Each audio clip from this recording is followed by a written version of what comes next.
citations and another against Syarikat Takaful Malaysia Berhad. Yes, Mr. G. May it please your lordships.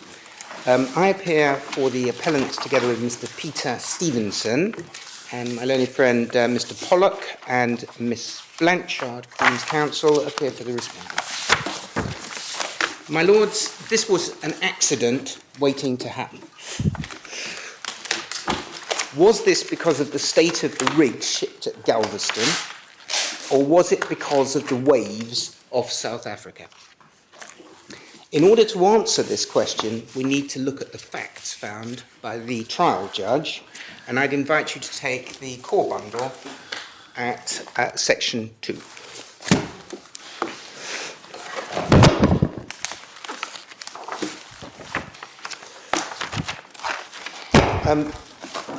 I'd like just to pick up certain paragraphs in the statement of facts so that you'll have them in mind during the course of the submissions. Firstly, paragraphs 6 and 7. Paragraph 6 is about an email from Mr. Harris, who emailed Global with his views, and he recommended that the legs of the rig should be cropped.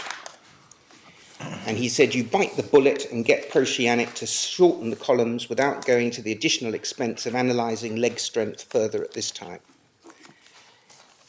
Thus, before any calculation was done, Mr. Harris, an independent expert, correctly predicted what would happen, where it would happen, and why it would happen.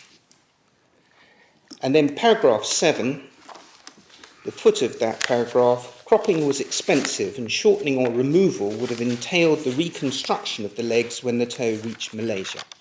It was therefore an option which Global were reluctant to adopt. Global's strong preference was for the legs to remain uncut. The next paragraph is paragraph 28.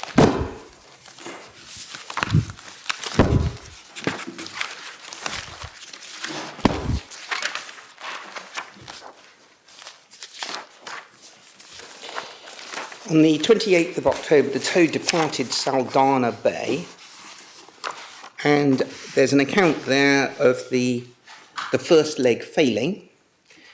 The effect of the two other legs would have been exacerbated, and then the second sector of the voyage in which the loss occurred included the seas which would be expected to be the roughest of the voyage, on account of the Southern Ocean depressions which circle the globe between Antarctica and the Cape of Good Hope.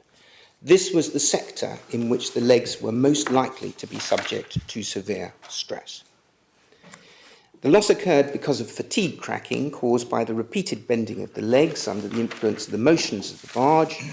The cracks propagated to a critical size, at which point sudden fracture finally happened. And then 31, one's got the agreement about the weather. It was within the range that could reasonably have been contemplated. Then 32, a developed crack wouldn't on its own have been sufficient to cause a leg to come off. It required, in addition, a leg breaking or final straw stress that finally fractured the weakened steel. And you start off with a situation in which the legs have small cracks, about 4 or 8 inches long.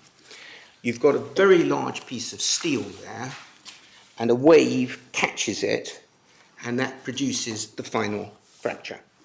And it catches it with the motion of the barge on which the rig is situated. And the judge asked Mr. Coleman what he meant by catching it just right, and there's his answer. So somewhere all of the ingredients have to come together, but I think once you've used up a lot of fatigue life and you have cracks everywhere, then all you need is probably the 2, 3, 4 metre sea states that the Cape waters can provide. And the agreed range of wave heights demonstrated was that waves in excess of 3 metres were in fact regularly experienced during the second stage of the voyage as the rig navigated through the waters of the Cape. Then paragraph 34, the judge rejected the appellant's case that this was doomed from the start. It wasn't certain to happen. And then the judge's findings on inherent vice being the cause of the loss are collected together in paragraph 35. A, the legs didn't have sufficient inherent fatigue life to complete the tow on departure Galveston. B, if a surveyor had known of the spectral figure of 2.13, the rig would never have been allowed to start on its journey from Galveston. The legs failed as predicted by the various spectral fatigue analysis in evidence at the trial, including the contemporary one on the 21st of September 2005 and that done by the expert called by Global at the trial. The spectral analysis figure of 2.13 in the analysis issued on 21st of September was itself too low. But at these levels, E, the differences in various fatigue life expenditure calculations was, quotes, fairly academic. As the number of fatigue lives expended increases, the odds on survival decrease. The probabilities are unambiguous in this case. There is no question in this case where the probabilities lie. And then there's the finding, if one assumes that the rig was to expend not one, but between 2.5 and 2.8 fatigue lives during the tow, Dr. Andrews' evidence was that taking the 8 corners of the 2 pinholes at the 30-foot level most at risk, your chance of success has unfortunately dropped to about 1 in 250. So your chance of failure is high, although not 249 in 250. This, as the defendant says, is a chance of failure of 99.609%. However, since there were 3 legs and failures could have been within at least 3 levels of pinhole within the danger zone in each of the legs, the defendant points out the chances of failure would be higher still. I'm satisfied in general terms that Mr. Coleman was correct to say, I don't think these legs were ever going to make it round the Cape. The rig had been very lucky to survive the first sector of the voyage, as the speed with which it failed during the second sector showed. The failure of the legs was very probable, albeit not inevitable. Mr. Coleman came closest to expressing the view of a business or seafaring man. As he put it, I don't think these legs were ever going to make it round the Cape. That, in my opinion, is the reality of this case. The real problem lay with the inherent inability of the legs to withstand the normal incidents of the voyage. The defendant insurers have proved that the proximate cause of the loss was the fact that the legs were not capable of withstanding the normal incidents of the voyage from Galveston to Lumut, including the weather reasonably to be expected. And the proximate cause of the loss was inherent vice. Just going back to the first of those, 35A, the legs did not have sufficient inherent fatigue life to complete the tow on departure Galveston. How does that fit with the judge's view that the loss of the legs was not inevitable? It's because... I mean, I can see it could fit if I'm not going 35A Yes. means that the chances of the tow being successfully completed were extremely low. Yes. But not inevitable. Not inevitable. No. One could have an absolute miracle. Perhaps But I mean, you're not saying it was inevitable, are you? You're not challenging No, that. no, I'm not saying that at all.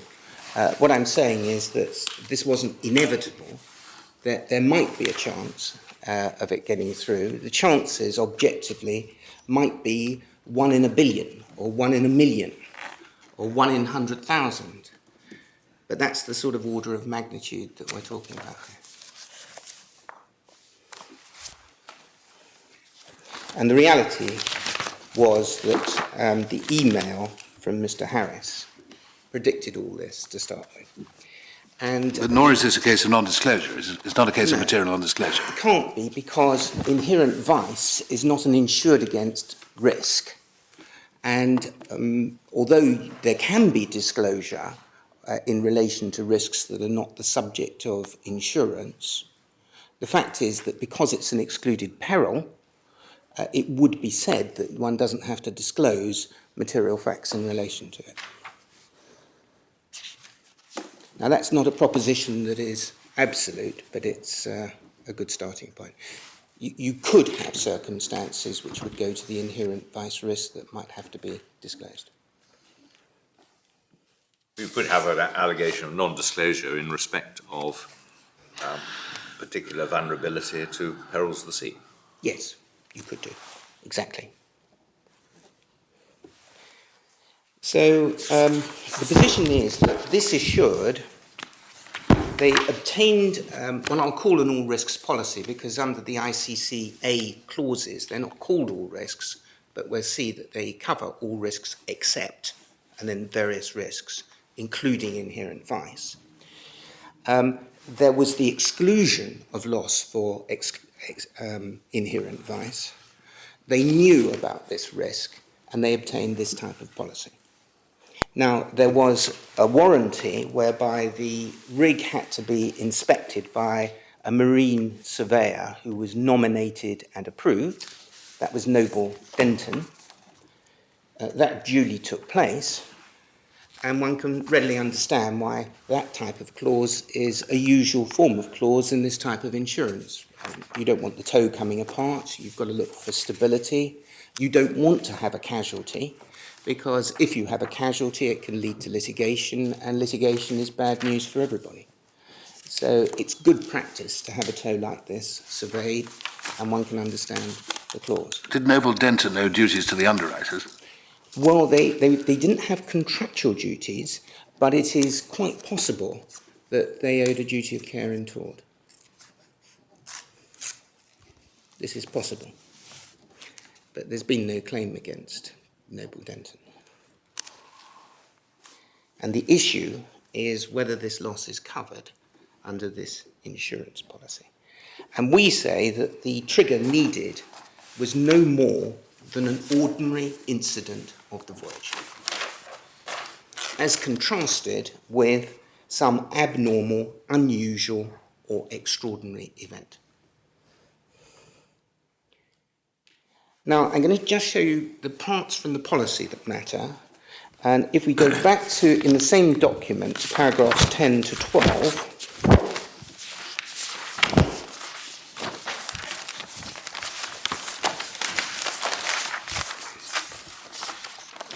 there's a little typographical error in the cover note.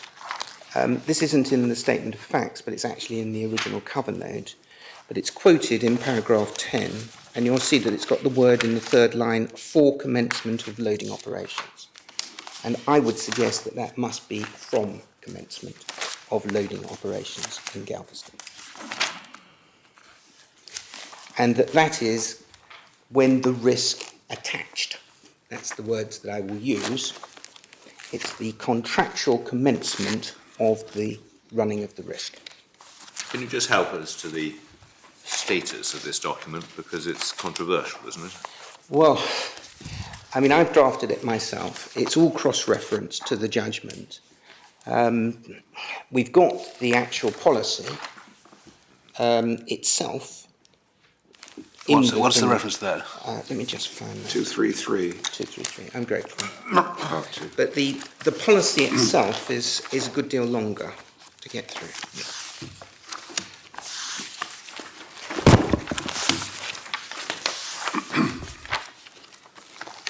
You can see that there are various clauses that are incorporated at 234. And can you see halfway down the list, it says Institute Cargo Clauses A, 1st of January, 82. And those are the critical clauses. They were the clauses that replaced the 1963 clauses, and they have in turn been replaced in the market by 2009 clauses, which you've also got in the bundles. But clause 4.4 is there in the 2009 clauses. Clause 4.4 has a different predecessor in the 1963 clauses.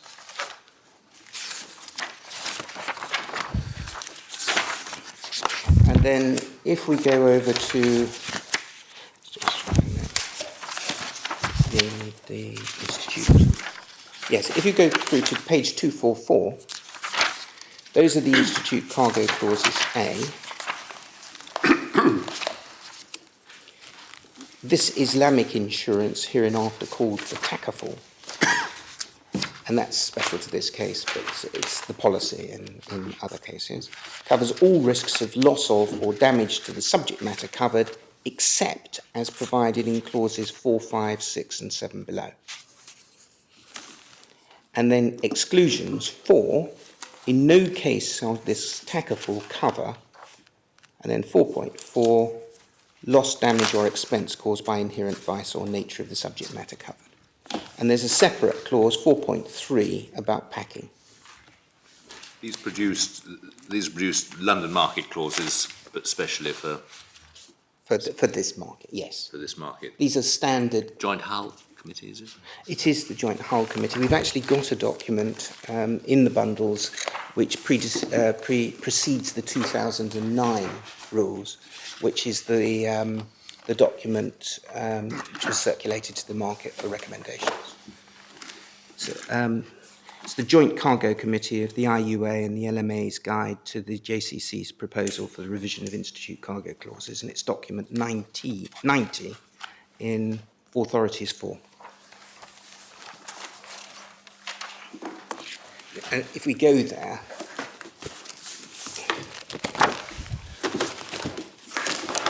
see that it's dated the 23rd of May 2008.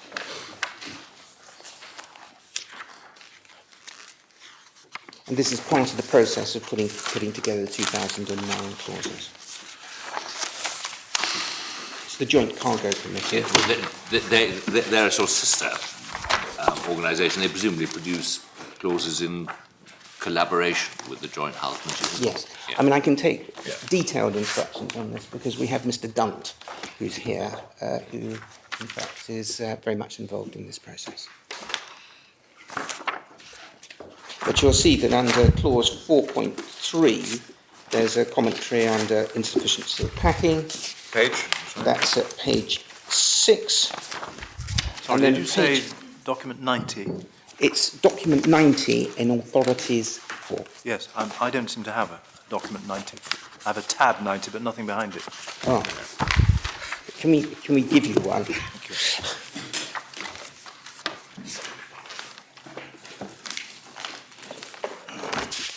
I'm so sorry. There we go.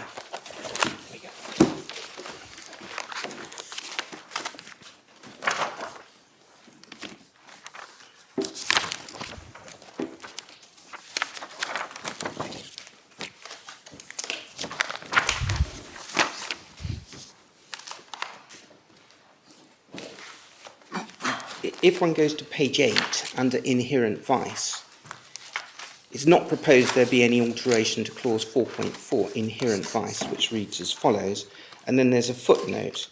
The working party recognises that both Lord Justice Donaldson in Sawyer and White, more recently Mr Justice Morbick in Mayban, took the view that insufficiency of packing is a form of inherent vice, and so on. And the importance of that for this appeal is that these clauses are revised in the context of the case law. And that gives a special importance to case law, which has been decided because people contract on the basis of that case law.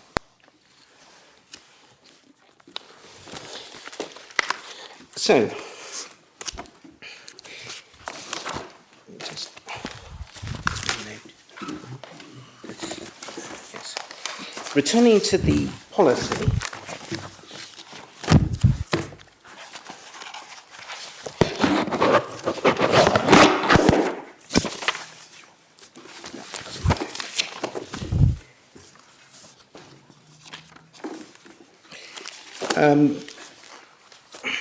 we say, very simply, that inherent vice is not a risk insured against under this policy, and that there is a specific exclusion for loss caused by inherent vice.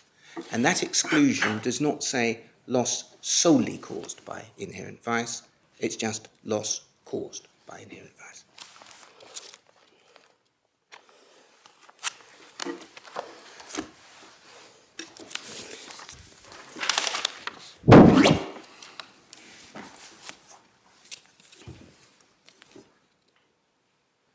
Now, on this appeal, we have essentially 6 submissions to make. And it's probably helpful that I outline those now so that you have in mind the structure of the appellant's case. Our first submission is that the Court of Appeal in paragraph 62 of its judgment adopted a new test for inherent vice, which I will call the bound to occur test.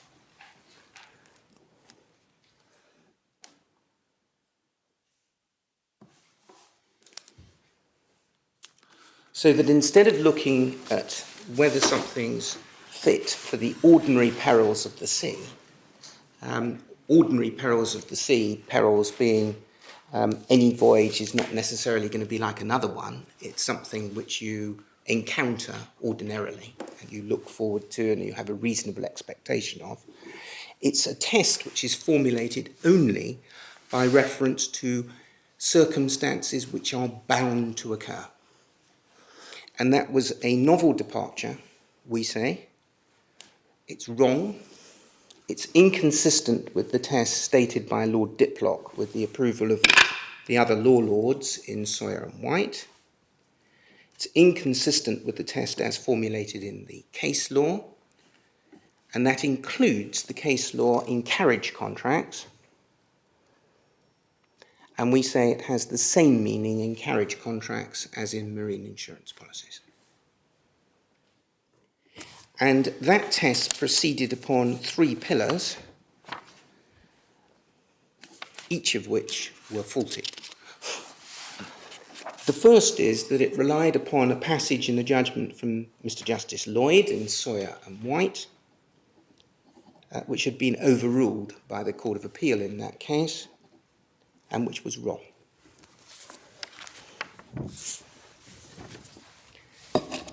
Secondly, there was reliance upon a judgment of Mr. Justice Mustill at first instance in the Miss JJ.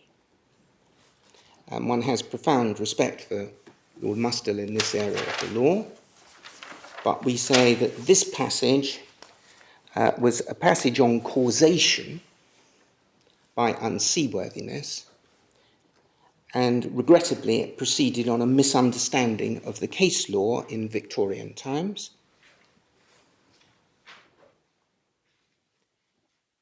And it could not be supported following the Leyland shipping case and the revolution on proximate cause in insurance contracts, which arose from following the decision in that case. And we say further that that judgment was in any case concerned with causation from unseaworthiness, and it wasn't concerned with the meaning of inherent vice.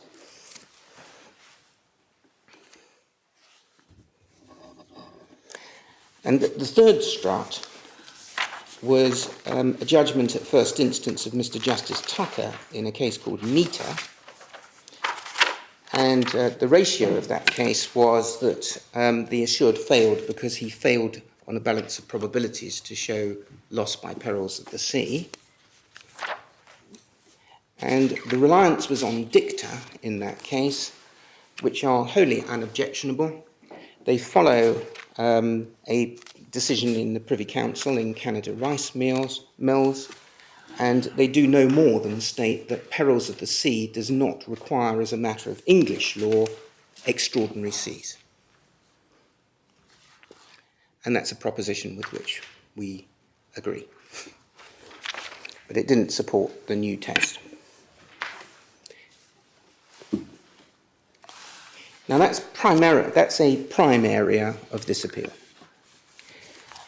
We have 2 other points under the test for inherent vice. We say this point wasn't taken at the trial, that there were no factual findings sought,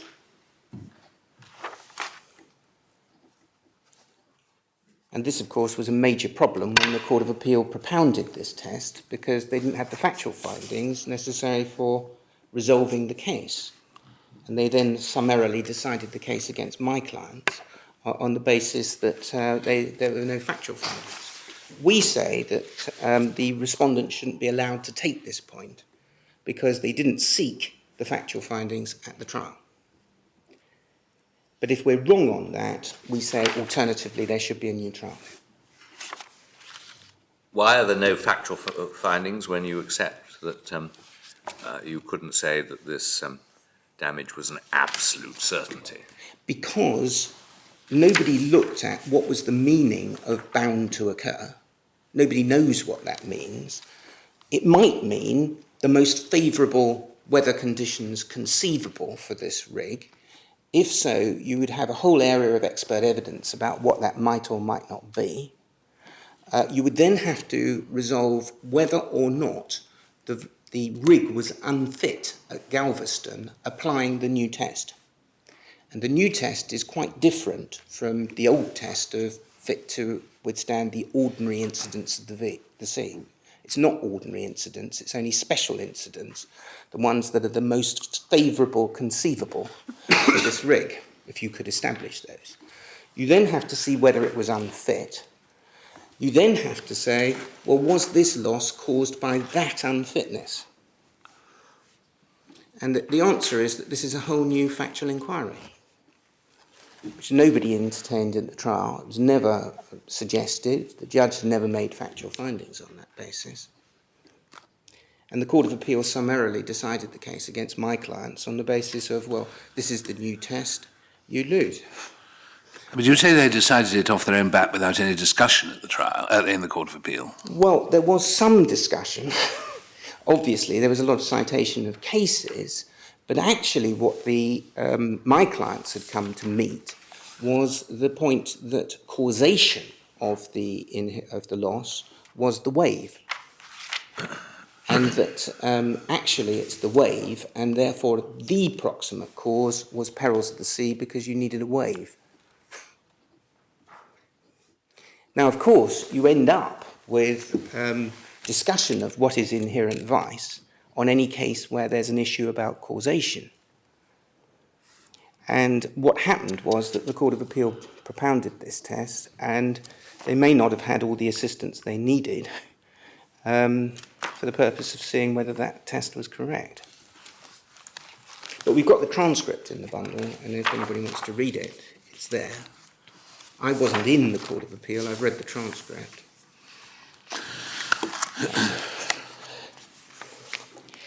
Now, our last three submissions is on causation of inherent vice. And in the present case, we have 3 points we make under causation. Sorry, you had 6 submissions. How many have we had so far? Submissions 4, 5 and 6. So what are 2 and 3 then? 2 and 3, they shouldn't be allowed to take the new test because they haven't got factual findings on it. Yeah. But alternatively, if the new test is right and they're allowed to take the point, there should be a new trial in this case. Because that's the fair thing to do.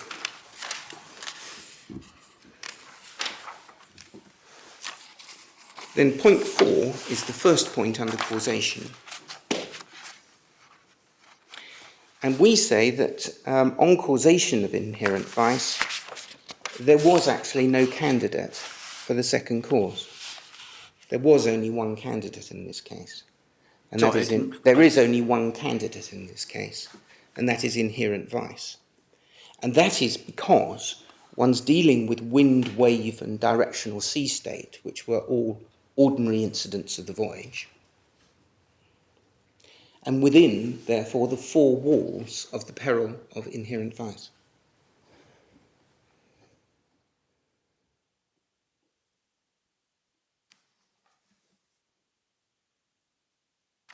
And that was the reasoning of Lord Justice Donaldson in Sawyer and White, and why they reversed the judgment of Mr. Justice Lloyd.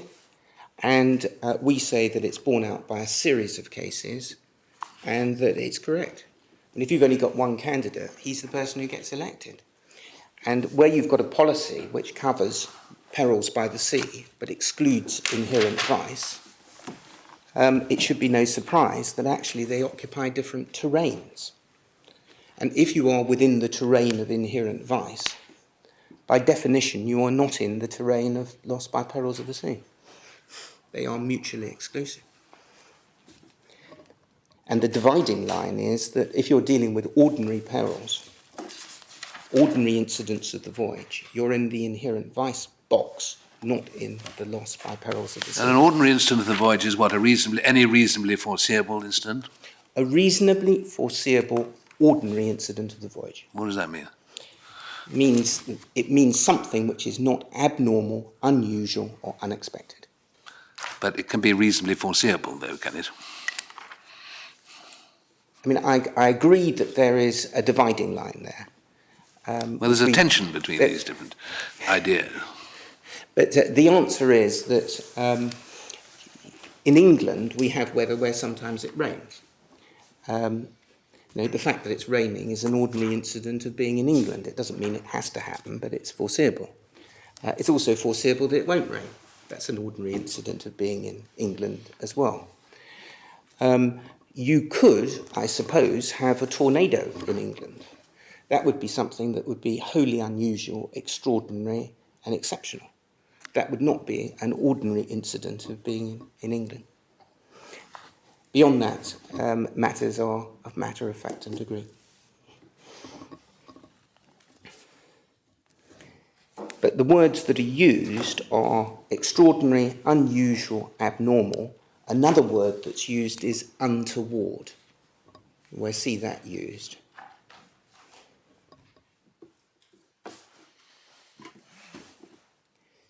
So we say this was only a one-candidate race.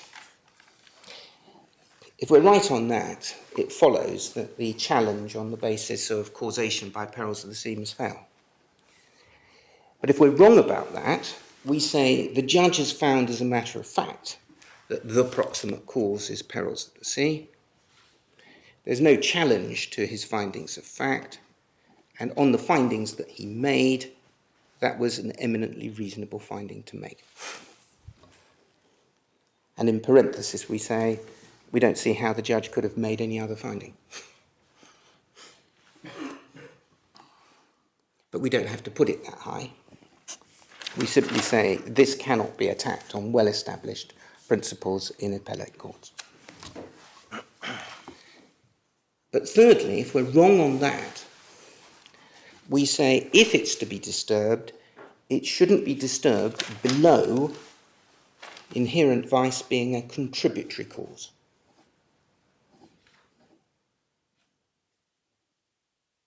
So you have two causes, perils of the sea and inherent vice.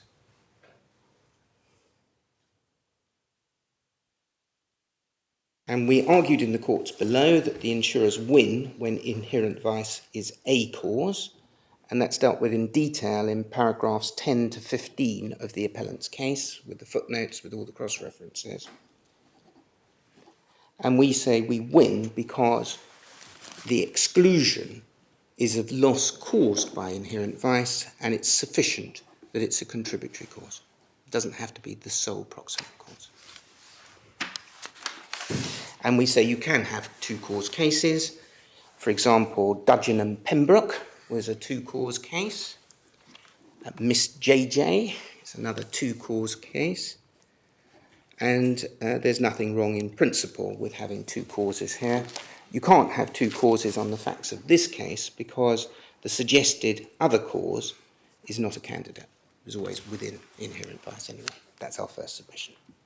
Harbert's plasticine, is that Wayne non-marine? Tank was a sole cause, but there is a suggestion that you could have two causes, and it's the leading case about how one construes exceptions in insurance contracts, and it holds, following Leyland Shipping in particular, that where one has a cause which is a contributory cause and the loss is excluded under the insurance policy, the normal interpretation of the clause is that the exclusion then bites. And of course, clause 4.4 is a standard clause settled in 1982. This contract is concluded in this century, and of course is settled on the basis of all those cases which say if you've got a contributory cause and it's an exception, that's sufficient.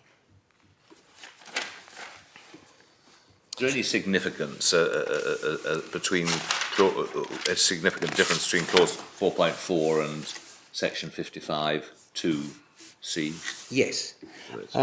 If I can come to... You'll come to that. No, I'm going to come to it right now since you've asked that. If you go to Authorities 1, tab 1, we can turn up section 55.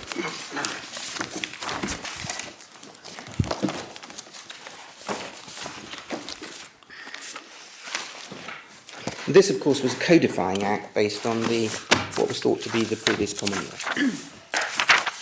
55.1, subject to the provisions of this act, unless the policy otherwise provides, the insurer is liable for any loss proximately caused by a peril insured against. But subject as aforesaid, he's not liable for any loss which is not proximately caused by a peril insured against. And then in particular, so these are meant to be particular illustrations of 55.1. The first 16 words of 2A cannot be excluded.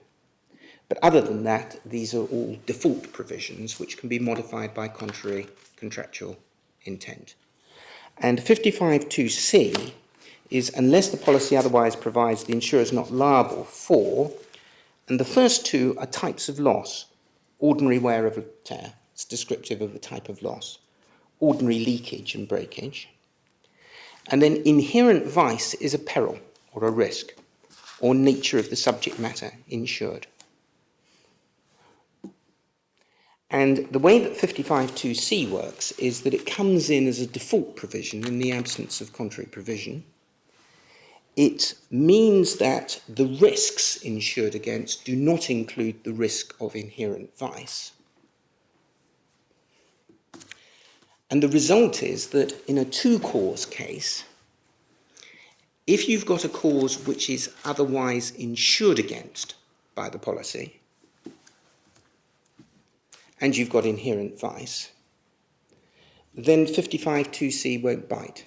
All that it will do is you're not insured against that risk, but you win on the basis that you have got a risk which is a contributory cause. So under section 55, the two causes doctrine doesn't operate? It does operate, but it operates so that if one of those causes is within 55.1, then the assured recovers. 55.2c operates so as to exclude inherent vice as a risk insured against by the policy. It isn't actually an exclusion of loss clause. And clause 4.4 in our policy is actually an exclusion of loss clause. Is? An exclusion of loss clause. It says in no circumstances will loss caused by. So that 55.2c, if one goes back to Sawyer and White, the defence run by Mr. Hobhouse and then by Mr. Alexander was that on the true interpretation of the policy, section 55.2c applied, and that the cause of the loss was inherent vice. Mr. Justice Lloyd held that the policy did cover inherent vice, but also he held that it was caused by something other than inherent vice, so that section 55.2c didn't apply. In the Court of Appeal, they held that it was caused by inherent vice, but the policy insured against inherent vice, so that it was unless the policy otherwise provides. And that's the point in the Lords. If you have dual causation with inherent vice and a peril that's insured against, 55.2c will not prevent recovery.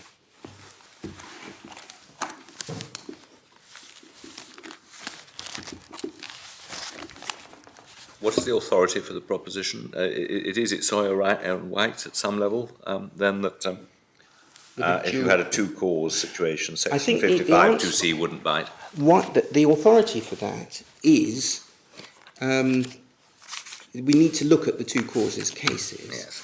One of the leading cases is the Miss JJ, and we will see there that there were two causes on that policy.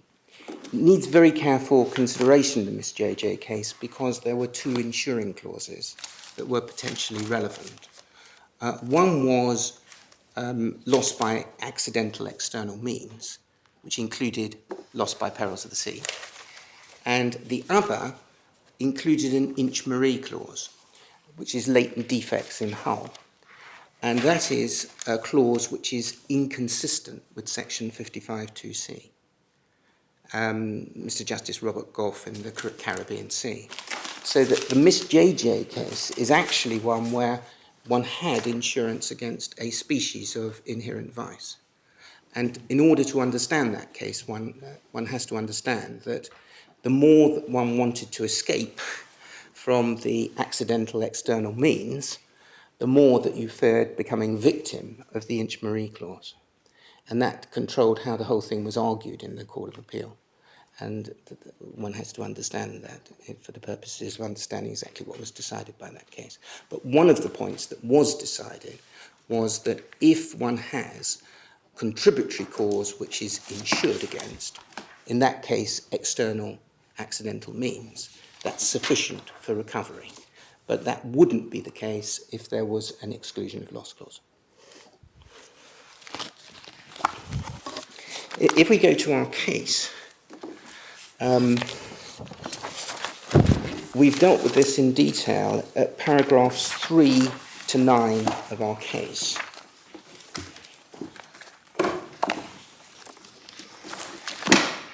So paragraph 3 just recites the crucial clauses from the policy and section 55(2)(c).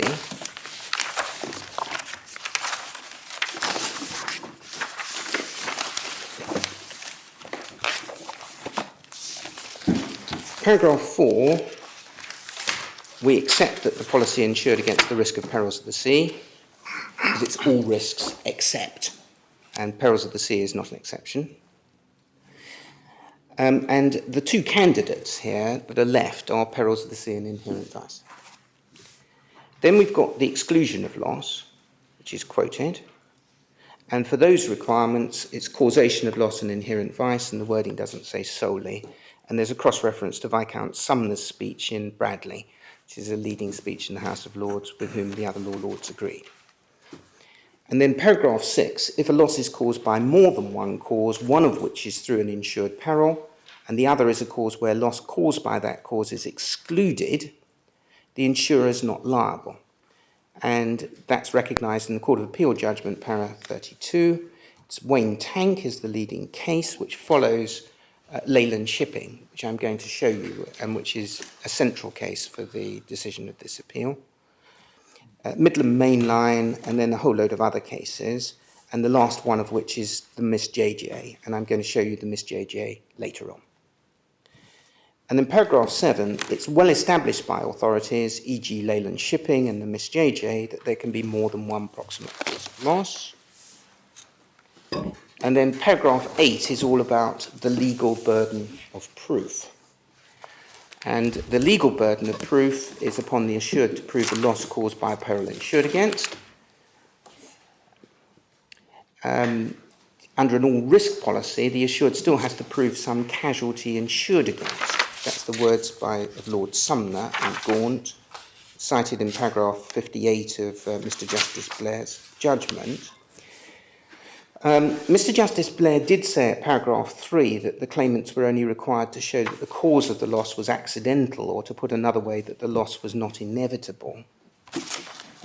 If you go to Appendix 2 at page 321, you'll see how the assured put his case at trial. This is Appendix 2, page 321.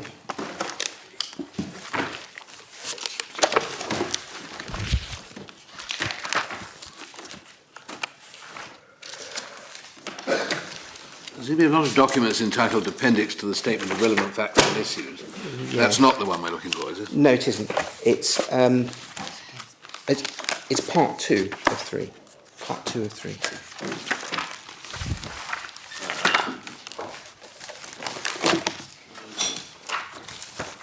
Appendix to Statement of Relevant Facts and Issues, Rule 22. Part 2 of 3. It's in 3 parts. Part 2, yes, Appendix 1 is in the core bundle. Right. Then there's Appendix 2, which is this one, and then there's a third appendix. It's page 322. 321. Which seems to have 2 sets of numbering. Yeah, well, it's 321, 159, or 28. 159, right. 321 on the left-hand side. Ah, yes. I'm sorry, this is Thank you. a problem that you must often encounter. Right. It's 103.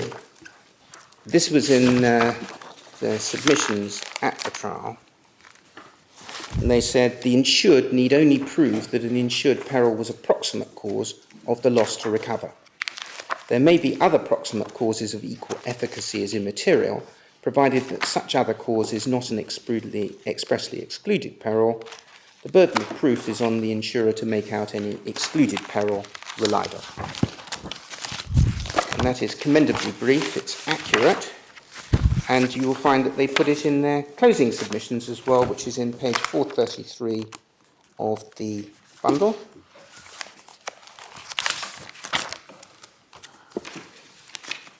You find paragraph 236 in the identical words. 433.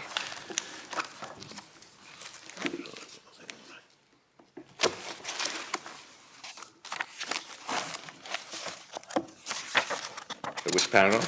236. 236, yes. Exactly. So we can write that down as an accurate statement of the law. It's agreed. And the way it applies to an all-risk policy is that you've got lots of risks that are covered under an all-risk policy, but you have some that are not covered, like inherent vice. You don't have to identify which of the covered risks is triggered. You can prove your case by saying, well, it's either 1, 2 or 3, all of which are insured perils, and I don't mind which one. What you can't do is to prove that the loss occurred through the peril of inherent vice, because that's an excluded peril. You don't get anywhere by proving just that it's a fortuity. Of course, if you prove that it's a fortuity, depending upon all the other... Does this assume that there's an exclusion clause, this argument, or not? Yeah.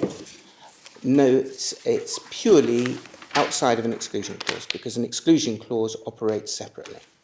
This is simply about what the assured has to prove for his case. And it's axiomatic that a plaintiff has to prove his case. Simple as that. And he can only prove his case on an insurance policy if he proves section 55(1). And he has to prove a loss caused by a peril insured against.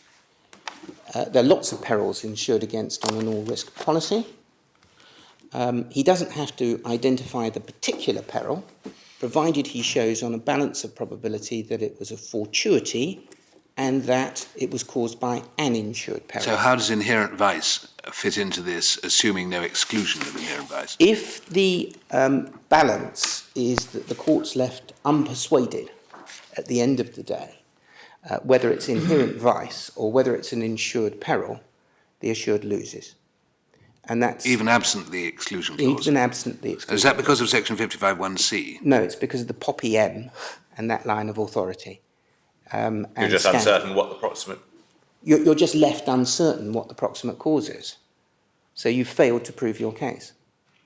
And that's dealt with in the poppy M. If you go to supplementary authorities, that's attached to our note on the hull clauses. But you've only got to show on the balance of probabilities that it's a proximate cause. A proximate cause. If it's a proximate cause, you're okay. You're all even right. though inherent vice might be a proximate cause as well. Yes. But of course, unless an exclusion clause. Yeah. unless there's an exception. If there's an exception, then the insurer has to prove the exception. He only has to prove that it's a contributory cause. But if he proves Well, he has to prove it's a proximate cause. a proximate cause. But if he proves it's a proximate cause, then he wins, because it's within the exclusion. Well, am I not right that, I mean, certainly exclusions can apply even though the matters to which they refer wouldn't otherwise be regarded as proximate causes? Yes, they can be formulated otherwise than by reference to proximate causes. Indeed, in a certain sense, they elevate something which wouldn't otherwise be a proximate cause Yes. to the status of being relevant. Yeah, and a very good example of that is the Leyland shipping case, where it had the warranted free from the consequences of hostilities.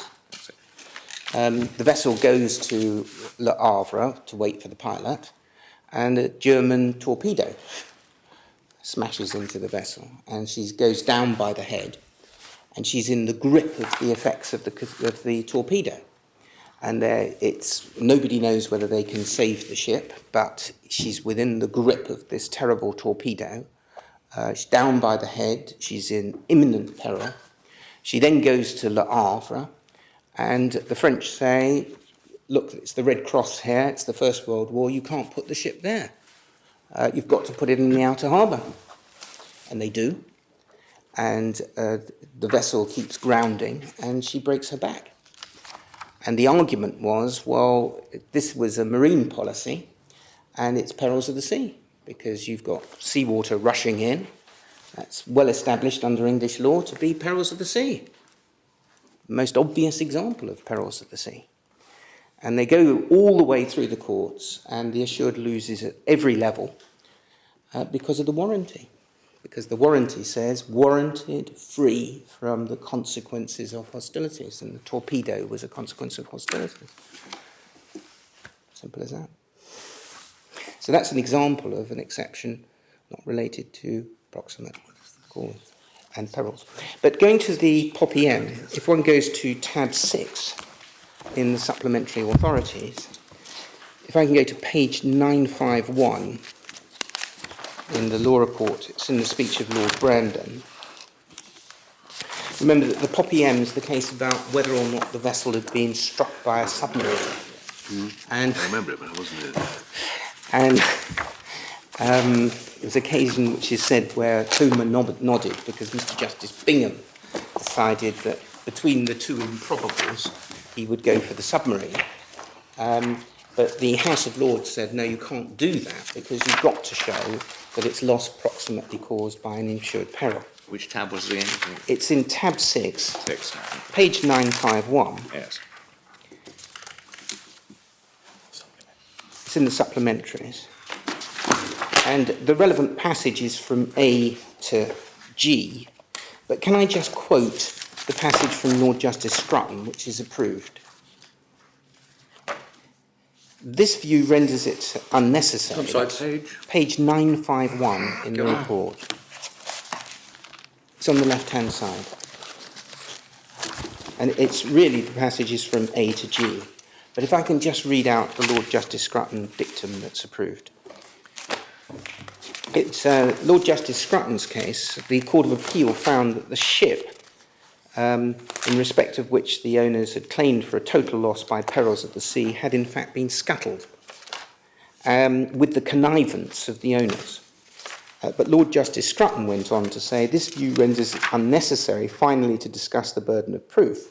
But in my view, if there are circumstances suggesting that another peril than a peril insured against was the dominant or effective cause of the entry of seawater into the ship, and an examination of all the evidence and probabilities, and those words are critical in this appeal, leaves the court doubtful what is the real cause of loss, the assured has failed to prove his case. So, two things there. Number one, the assured has to prove his case in the balance of probabilities, and he has to prove proximate cause loss from an insured peril. And in ascertaining that, you look at all the evidence and probabilities. And all the evidence and probabilities, in my respectful submission, means all the relevant evidence and probabilities. And it doesn't mean you just look at the weather condition. And that was the great fallacy in Professor Bennett's article. It was wholly inconsistent with this decision of the House of Lords.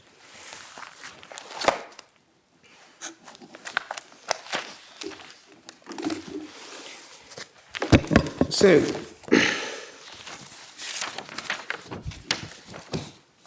going back to our case, paragraph 7, there can be more than one proximate cause. And then paragraph 8, legal burden of proof on the assured to prove a loss caused by peril insured against. Under an all risks policy, assured has to prove some casualty insured against. And that's a direct quote from Lord Sumner in British and Foreign Marine Insurance and Court. And he doesn't have to pick out one of the multitude of risks covered to show exactly how his loss was caused. If he did so, he wouldn't bring it any more within the policy. So that Global had to prove on the balance of probabilities that the loss was proximately caused by a peril insured against. Proof of fortuity alone, that's that the loss was not inevitable or the loss was caused by the peril of inherent vice without proof of fortuity caused by some risk insured against, was not sufficient. And if one looks at paragraph 3 of Mr. Justice Blair's judgment, it's open to that interpretation, namely that you just have to prove the fortuity. That interpretation would be wrong. We would suggest that that's not what he actually meant, because you've seen paragraphs 236 and 103 of the respondent's submissions. And also, if one looks at paragraph 86 of his judgment, he actually cites Lord Sumner's speech. But that paragraph, nakedly expressed, is not correct. Whether on the evidence Global discharged the burden depended on all the relevant evidence before the court. In this case, after Mr. Justice Blair had rejected the suggestion of loss caused by repairs at Saldanha Bay, the candidate causative risks were inherent vice and perils of the sea. If the evidence had been facts equally consistent with the hypothesis that the loss occurred from inherent vice, as with the supposition that the loss resulted from peril of the sea, Global would have failed on the burden of proof. And that's a quote from Mr. Justice Mason in Scandia. And Scandia is a case which goes together with the Poppy M. But the facts were different because in that case, the vessel sank in a calm ocean. There was a slight swell. But the assured proved that the vessel was seaworthy. And that wasn't proved in the Poppy M. And the High Court of Australia said that that proof made all the difference, because once the assured had proved that the vessel was seaworthy, then the judge was able to come to the conclusion that on the balance of probabilities, the vessel was lost through perils of the sea. But the Scandia case is at one with the Poppy M. It's just, if you change the facts very slightly, you get a different result. And the Scandia case is particularly useful in this appeal because Mr. Justice Mason runs through all the old authorities on perils of the sea, and there's a long discussion of them. And it's very valuable as an analysis of those authorities. And then paragraph 9, we say the insurer had the burden of proof of proving the exclusion of loss by clause 4.4.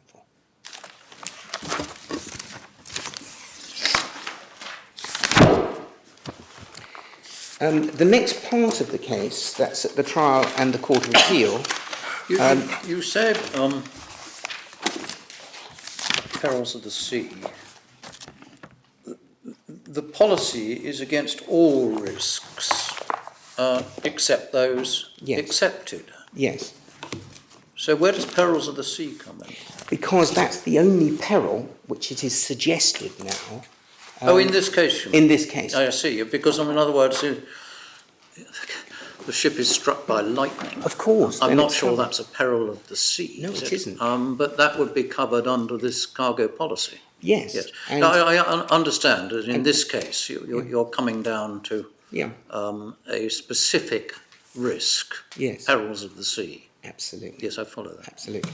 And, I mean, God forbid, but you could have a case in which an airliner crashed onto this rig. And that would be a peril within the all risks policy, I apprehend. If you had a terrible storm and the rig was washed off the barge, that would be a peril of the sea. If there was a fire and the result of the fire was that the ship sank, that would be covered. If the tow came adrift and the rig was lost and nobody could find it. So those are all perils that are covered by this policy. It is all risks, but it doesn't cover inherent vice.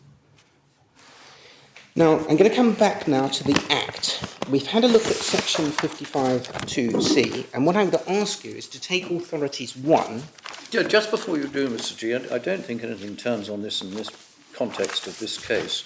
And I don't think anyone's ever said anything about it. But the phrase in the Marine Insurance Act and the phrase in the Institute Cargo clauses is in inherent vice or nature of the subject matter insured. Is there any difference between those? Yes, there is. The reason for that is that although everybody calls it inherent vice for short, and you find the Victorians doing that, actually there may not be anything wrong with the thing as a thing. So you may have leather gloves that have moisture in them. Leather gloves do have moisture in them. It doesn't mean that they're inherently defective as leather gloves. There's no vice in them as such, but nevertheless it gives rise to the inherent vice defence because it's or nature of the subject matter insured. Inherent vice then meaning some defect. Yes. Take the gloves case. Yes. Nothing defective about the gloves because gloves Have moisture in them. can have a moisture content. Absolutely. So strictly that case is nature of the subject matter insured. Yes, and Lord Justice Bingham says that. He says that it doesn't have to be something wrong with the goods. And there's a passage in No 10, which is one of the cases, where he specifically says that. But that's why you have the omnibus clause. But as I understand it at the moment, nothing turns in this case on the difference, such as it is, between the words inherent vice and the words nature of the subject matter insured. No, because they comprehend the lack of fatigue lives, if I can call it that. Lack of fatigue lives, which the rig had when it was mounted upside down on the barge. Of course, rigs are normally meant to be used with the legs on the ground, and they're built and designed on that way. And if you put the rig upside down, it's now going in a different way than that which it's designed for. It wasn't upside down. They jacked the legs up. All right, they jacked the legs. I'm very grateful to my friend. But it's in a different position from that in which it's normally to be used. And it goes along and the barge rocks to and fro. And you've got motions which are controlled by force of the wind, wave heights, and direction. Direction can be very important in these cases. And the result is that the fatigue lives are used up as you get development of fatigue cracking, which starts off very, very small. And then eventually you get to a stage where there are lots of fatigue cracks, and then a wave comes along, and that's the final straw. That's the straw that breaks the camel's back, and you get final failure. And the leg breaks off, and the other two legs go, and that's what caused the loss. So going back, can I go back to the Act now? Because I just want to say a few words about the structure of the Act. And it's in Authorities 1.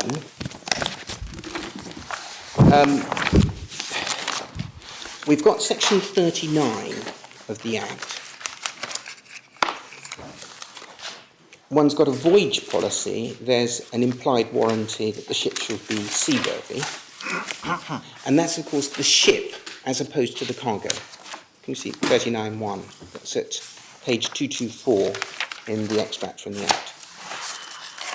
Now, that warranty is almost invariably excluded. And we're going to see that in the ICC clauses it's excluded. And it was excluded under the 1963 clauses. But I'm going to pick that up, if I may, when we look at Lord Justice Donaldson's judgment. Well, it's excluded subject to privity. Yes, and privity is 39.5, the concluding words. No implied warranty the vessel shall be seaworthy, but where with the privity of the assured, this is in a time policy, the ship is sent to sea in an unseaworthy state. The insurer is not liable for any loss attributable to unseaworthy. And one needs to pick up the word attributable there, because that's causation. And it may be enough that it's one of two causes. Attributable. It doesn't say solely attributable. And you see the words, the ship is sent to sea. Now, under a time policy, often these policies are for just under 1 year. And the vessel will perform a number of voyages during that time policy. And 39.5, the privity case, applies at any stage that the ship is sent to sea. Whereas inherent vice, if we go back to 55.2c, it says inherent vice or nature of the subject matter insured. And that is talking about the subject matter when it's insured. It's talking at the beginning of the cover. If something happens to the subject matter after the attachment of the risk, it will have happened through some casualty or accident or fortuity which supervenes commencement of the risk. Inherent vice is to do with the nature of the subject matter insured. It's not to do with supervening causes. Whereas 39.5 is to do with unseaworthiness that may be supervening.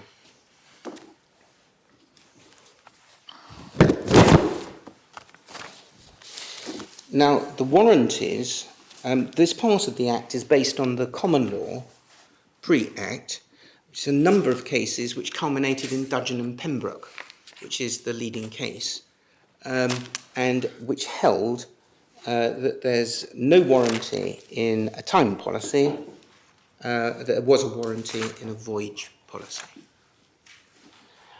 The warranty, where it's broken, operates as a condition precedent to cover, so that the effect is that as soon as that warranty is broken, there is no cover. It's automatic and it's immediate. There's no question of acceptance of a breach of contract. There's just a complete cessation of cover. And we've dealt with that in appellant's case, paragraph 12, footnote 10.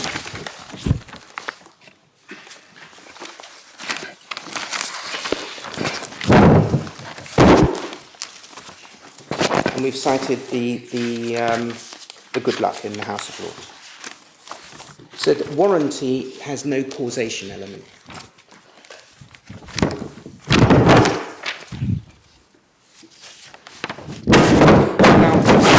On the Act, inherent vice is a causation-based defence.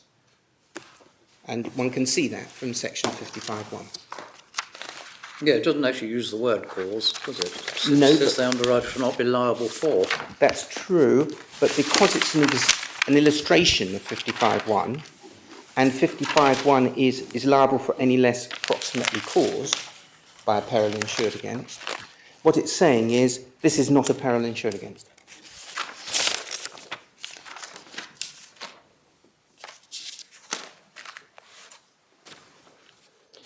Then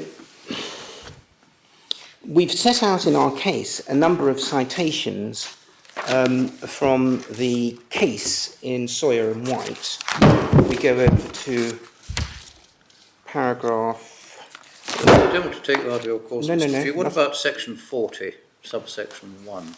Yes, exactly that. Again, this is a warranty. If it was a warranty, then it would mean that there was no cover. Whereas the inherent vice exception applies... Yeah, I follow that. Yeah. I just wonder why what the purpose of section 40, subsection 1 is. It's just declaring the common law that there is no warranty of fitness for the of seaworthiness. That's all. But it doesn't in any way affect the inherent vice clause in section 55.2c.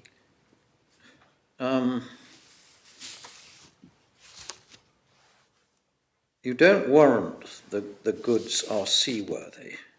I suppose seaworthy is the same definition as for a ship, is it? I would have thought so. I don't think it says so anywhere, but in section 39 it defines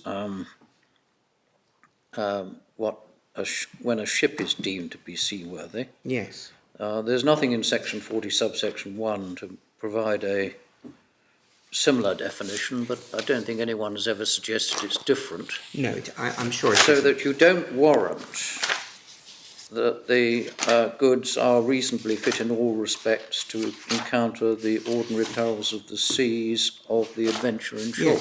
Let me give you an example. Say that this rig wasn't fit in the sense of being seaworthy. Say thereafter there was a fire and it consumed the tow and the rig.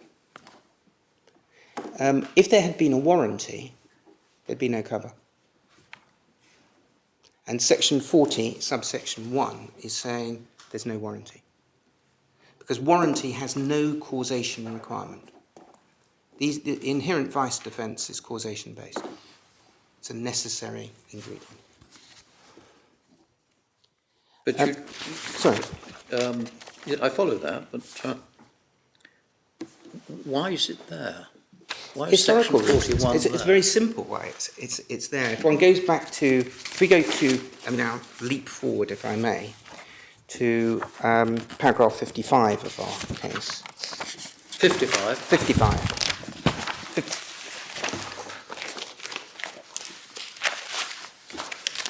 Or 54.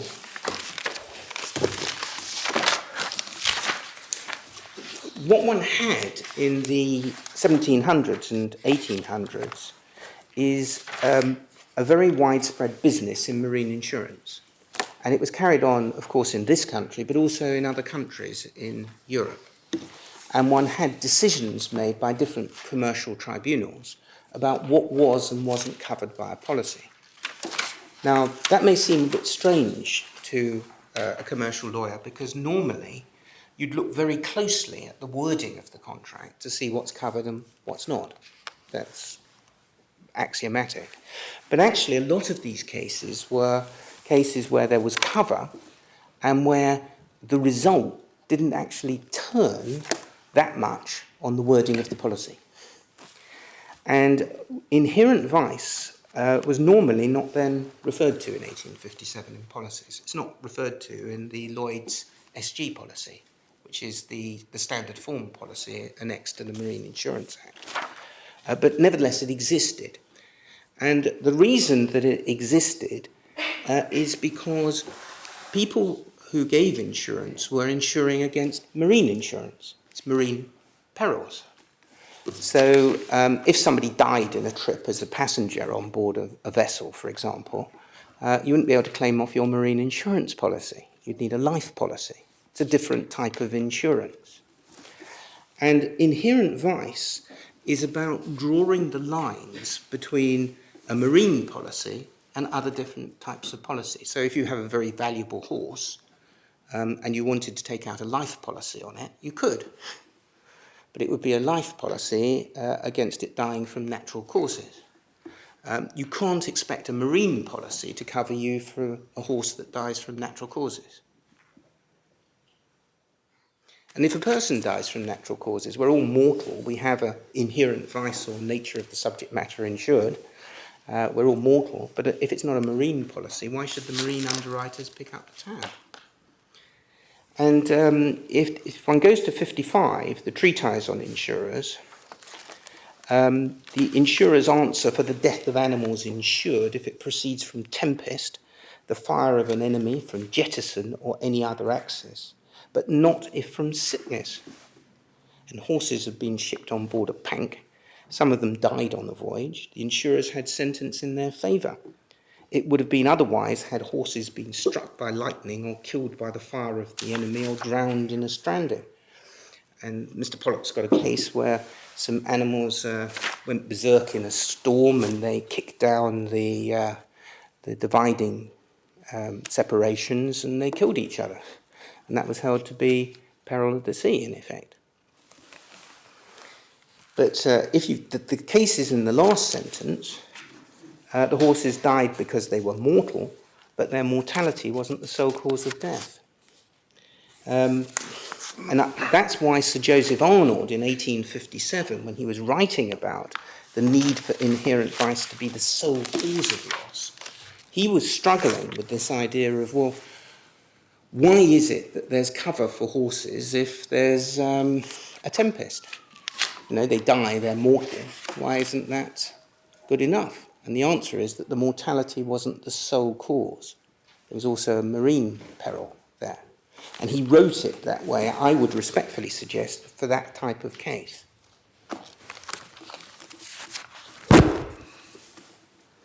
And then we get the Marine Insurance Act at paragraph 56, which codifies it all. 57 is further commentary about the Lloyd's SG policy. And of course, Arnold in 1857, it's paragraph 58, wasn't considering, and section 55 doesn't provide for the effect of clause 4.4 in the Institute cargo clauses that came in 1982. And of course, when you interpret that, the starting point ought to be its wording. And that's one of our objections to the Court of Appeal judgment, that when one looks at paragraphs 56 to 57 and 70 of the judgment, and there's talking about inherent vice has to be the sole cause, they're not actually looking at the words of the contract, which say loss caused by inherent vice. And that doesn't say solely caused. So coming back to the Act, if I may,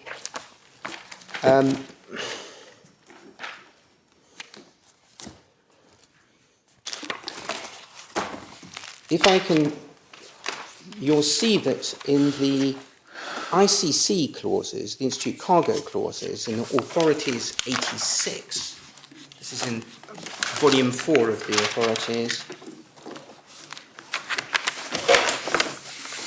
at pages 530 to 531,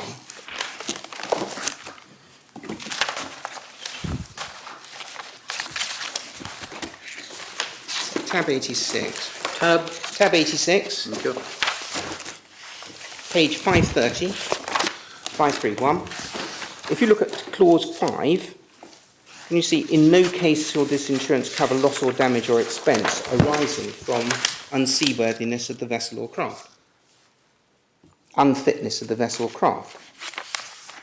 Where the assured or their servants are privy to such unseaworthiness or unfitness at the time the subject matter insured is loaded therein.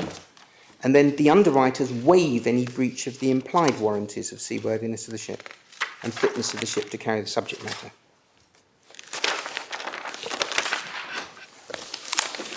And if one goes back to the 1963 clauses, where are the 63 clauses? Here's one. Yes, the The effect next of tab. 5.2, of course, is that if the goods are lost by reason of the unseaworthiness of the ship, the insurers pay. Yes. Unless, of course, it's with the privity. Leaving aside Absolutely. privity. Absolutely. And you get a similar clause in the 63 rules, which were in force at the time of Sawyer and White. And you'll look clause 8 at tab 87. Clause 8. The Sorry. seaworthiness of the vessel is hereby admitted.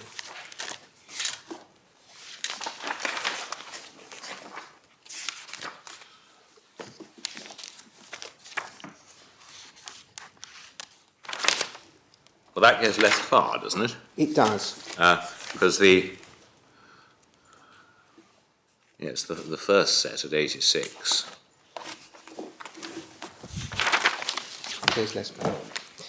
Meets what you say would otherwise be an excluded peril. Correct. Yes. And if one goes to clause 5 in the 63 rules, again it's slightly different.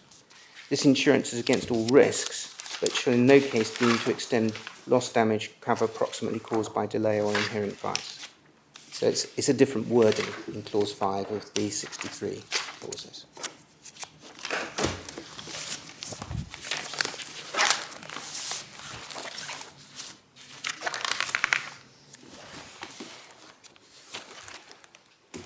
In fact, And that takes if me one on. had the 1982 clauses, the whole of the argument in the Scandia case, the Australian one, would never have arisen, would it?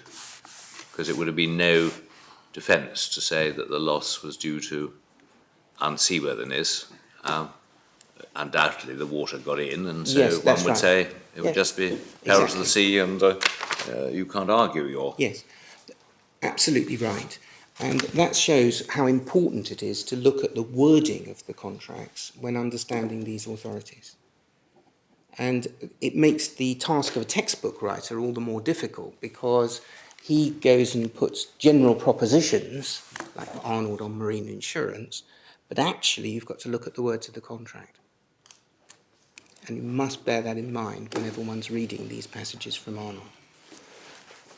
And that can be critical, not just on the nature of the peril, but also on causation, because you can't talk meaningfully of causation by a peril unless you know what the peril is. And that takes me on to Leyland Shipping, which is Authorities 39, which volume is it? Authorities 2, tab 39.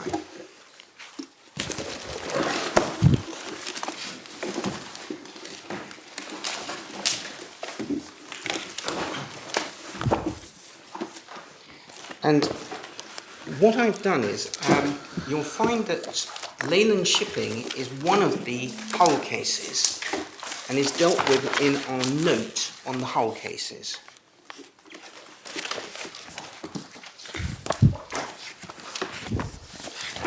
You'll find that it's paragraph 12 of that note. Sorry, I'm not aware of this note. Well, Oh, it's here. I am now. then this note is a crucial part of our case, and indeed is part of a torpedo that goes into Mr. Pollock's case. A crucial but late arriving torpedo. A late arriving torpedo, which is going to be the proximate cause of his losing this appeal. Hopefully. But Leyland Shipping is dealt with at paragraph 12. And perhaps you just, we've set out the facts, paragraph 12. And we've said at the foot of paragraph 12, the case emphatically rejects the immediate cause in the sense of the nearest in time to the loss as a test of proximate cause.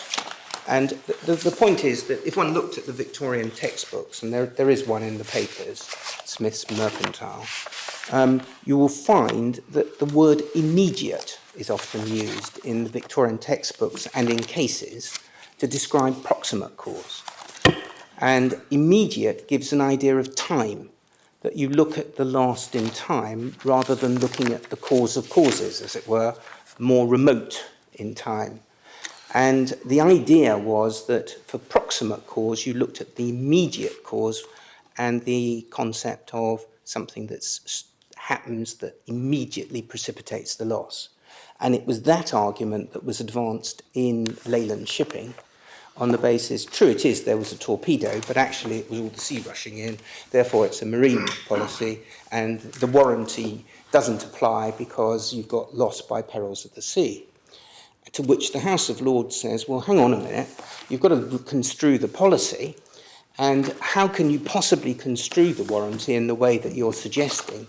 Because actually, if you have any type of hostilities, one of the results that's obvious is that the ship may sink as a result of the hostilities. And you're saying, well, that's a peril of the sea. Well, what's the point of the warranty? What's the meaning of it? What's its commercial purpose? And similarly here, we have stipulated to be free from loss by inherent vice. Mr. Pollock's team says, well, it's a loss by perils of the sea. Where is this exclusion of inherent vice going to apply? Because the inherent vice is from the time at Galveston. Whereas on the immediate cause idea, the argument run in Leyland, you just look at the immediate precipitating loss and you try to find some cause that's immediately adjacent to that. And the House of Lords say, well, that just reduces the warranty to a nonsense. You can't do that. Another way of putting it to say that if you take the Court of Appeals approach, bound to occur, actually what you're not applying an exclusion or recognising the existence of exclusion, then what you're saying is that actually there's no risk at all. This isn't insurance, effectively. And so you don't even get to the point where you ask, was the risk one which is insured against, because there just isn't a risk. No, well, I agree with that. I think Lord Justice Waller, if he were here, would say, well, you take the most favourable conditions, you then see whether there's unfitness, but if that unfitness matures as a loss, it might or might not mature. There's still the surrounding circumstances, the triggers, and those triggers may be fortuitous. That's what he would say. So he would say that his definition is not one which is simply one of certainty. But it's very nearly there. In effect, it emasculates inherent vice as an exclusion in all these policies. It will mean that people will have to disclose all the circumstances relevant to inherent vice. Insurers will be avoiding all these contracts on the basis of non-disclosure. So it doesn't actually doesn't help assureds. It completely moves the goalposts as compared with what is long established to be the position on these contracts. So paragraph 12, the case emphatically rejects immediate cause in sense of nearest of time. 13, the importance of Leyland shipping as authoritatively rejecting a rule that the cause of latest of time is stated by Lord Denning and Wayne Tank. And examples of proximate cause which are earlier in time is Wayne Tank was a defective product. It had dangerous material in it. It was then used without supervision. It was argued, well, the use without supervision was the cause, but the Court of Appeal held no, it's the product which had the dangerous material in it. That was the cause, that's the proximate cause. Another one is the boiler inspection case. Tank door burst open, gas escaped, and it became ignited in an unexplained way from some source of ignition ordinarily present. And the passage from the judgment there is, it would be a miracle, he said, if the vapour didn't explode when it was released in the circumstances then existing. Well, it wasn't certain it wouldn't be, but there was a high probability. And likewise, in the present case, we say it's the defective state of the rig. And in the boiler case, it was the cause of the tank door bursting open was the proximate cause. And in Leyland, Lord Finlay, in his speech, he approves the judgment of Lord Justice Swift-Eady in the Court of Appeal. There was not any new intervening cause of loss after the injury by torpedo. No new casualty causing the damage. It's obvious that in Ricer and Borwick, there was not any intervention of a new cause. And that is the same word, intervention, as is used by Lord Diplock in Sawyer and White, and the concluding words of the formula used by Lord Diplock, without the intervention of any fortuitous external accident or casualty, is talking about causation. And it's talking about a new cause which negatives causation from inherent vice.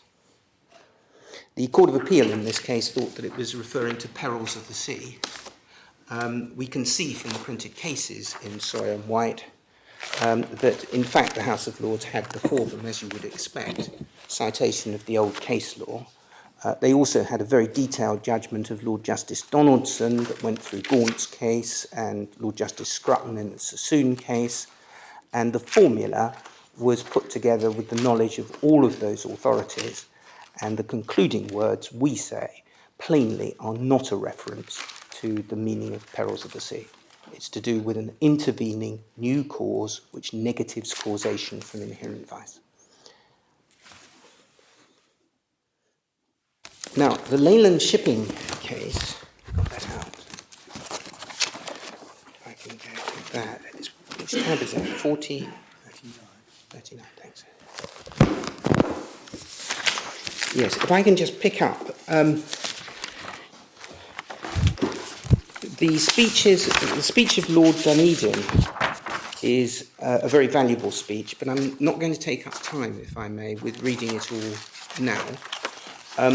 Perhaps the leading speech is that of Lord Shaw of Dunfermline. And I was going to draw attention to certain passages in that. At page 367, at the last two paragraphs, He says, to the perils of the sea against which she was insured under a policy founded on, there was a warranty of exception, the words being free from all consequences of hostility or warlike operations. The question in the appeal is whether loss of the vessel was proximately caused by such facilities. If so, the insurers stand free. If not, the insured can recover. And he's of opinion the loss was caused by the vessel was torpedoed. If the case was not complicated or supposed to be complicated by legal decisions, there'd be no answer to this view. Notwithstanding the conclusion arrived at by Lord Justice Scrutton, I understand from his careful judgment that this would also be his opinion.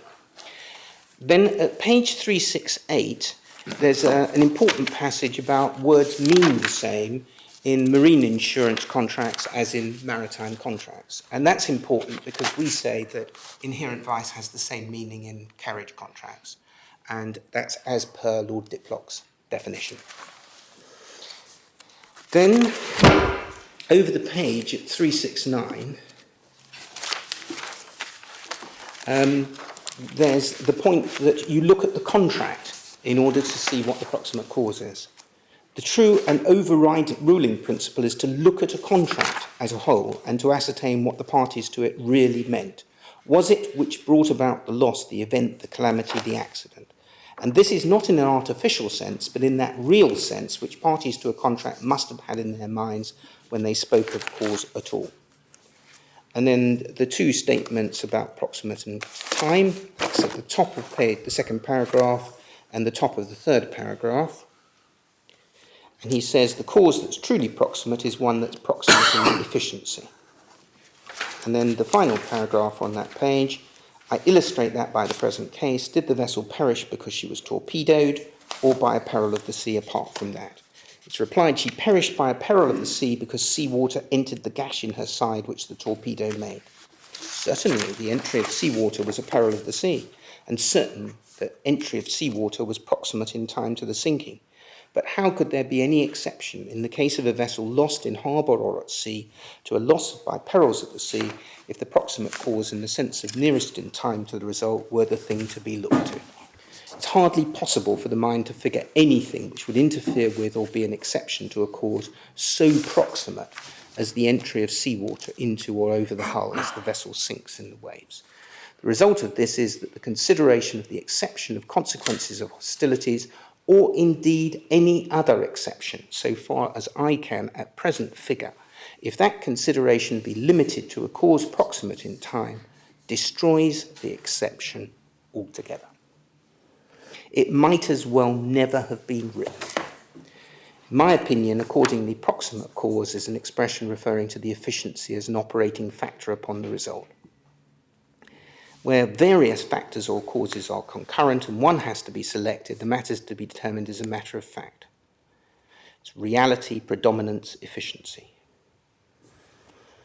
And then further down that page, at the end of the next paragraph... So this analysis assumes that there's inherent vice, and we're focusing on whether there, you would There's say, a is right, a break cause. in the chain of causation. Absolutely. And you'd say, would you like, as with Lord Wright, to need something extraneous or ultronious? Yes. You need an external cause, which is a new cause that intervenes on the proximate effect of the question being, inherent did the vice. peril of sea break the chain of causation? This is on the assumption that Yes. there's inherent vice. Yes. Your argument would be, I mean, suppose that instead of a torpedo, it was in fact the condition, the debility of the ship, which led her to having a hole in her side. Yes. She could sit in the roads off Le Havre as long as the conditions allowed, but she was very likely to go down as the ship did. Yes. And you'd say the exceptions would be parallel to each other. Exactly. And the fact that the torpedo struck in the course of a voyage, as opposed to at a seaworthiness point, namely at the commencement of the voyage, doesn't make any difference to the reasoning on causation and the ambit of the exclusion. And if one goes down 370, the further paragraph, the proximate cause, this is about a few lines up, the proximate cause will be found to be, to use the words employed by Mr. Justice Channell in Etherington's case, the real effective cause of what has happened. You must, said he, have something that may be caused a new intervening cause in order to prevent the existing cause which is operating to produce a well-known result from being said to be a real effective cause of what has happened. I mean, I've always thought the notion of proximate cause was about effective cause. Yes. It's only because it's marine insurers are conservative people and it's locked in the Marine Insurance Act that I suspect we use the word proximate because Yes, I mean, it's thoroughly misleading. Yeah, I mean, it's fair to say at 368, in that passage about words mean the same, he's using that, if one looks at the foot of that paragraph, in relation to the meaning of proximate cause. It would rather appear, accordingly, that's the end of 368, accordingly, that this doctrine of proximate cause will be considered in the same light, whether in contracts of marine insurance or contracts of sea carriage, and good sense suggests that it should be so. But it's historical because one has the Latin maxim, and it's called proximate cause. It's called proximate cause in the Marine Insurance Act, and this is, of course, the leading case on what it means. It's followed and applied in Wayne Tank, and we say that it's part of the context in which this contract was made. So that when one uses the word caused by inherent vice, you have to look at Leyland Shipping as part of the dictionary to understand the contract.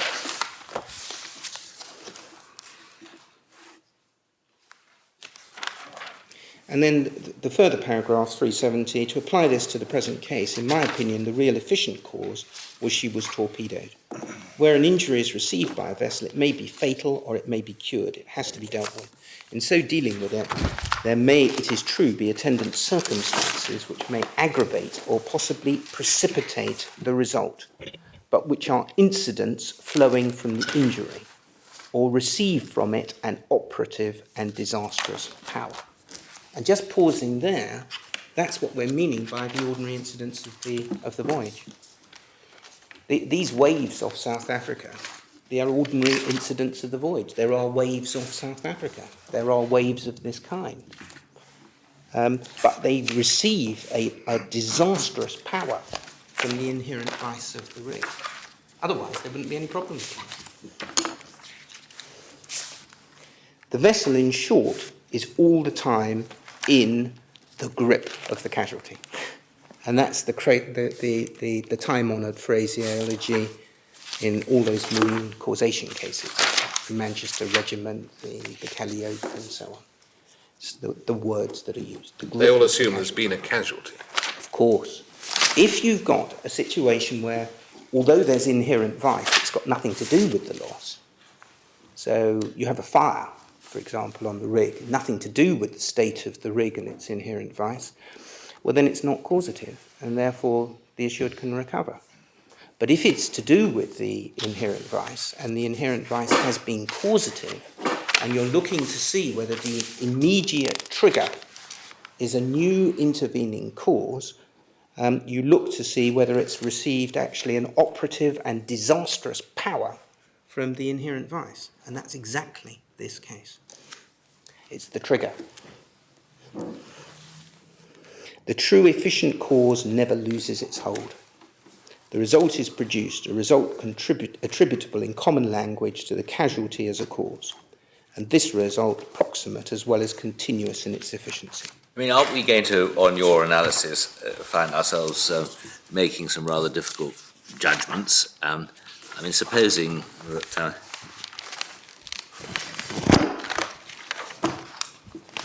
the weather out in the outer harbour,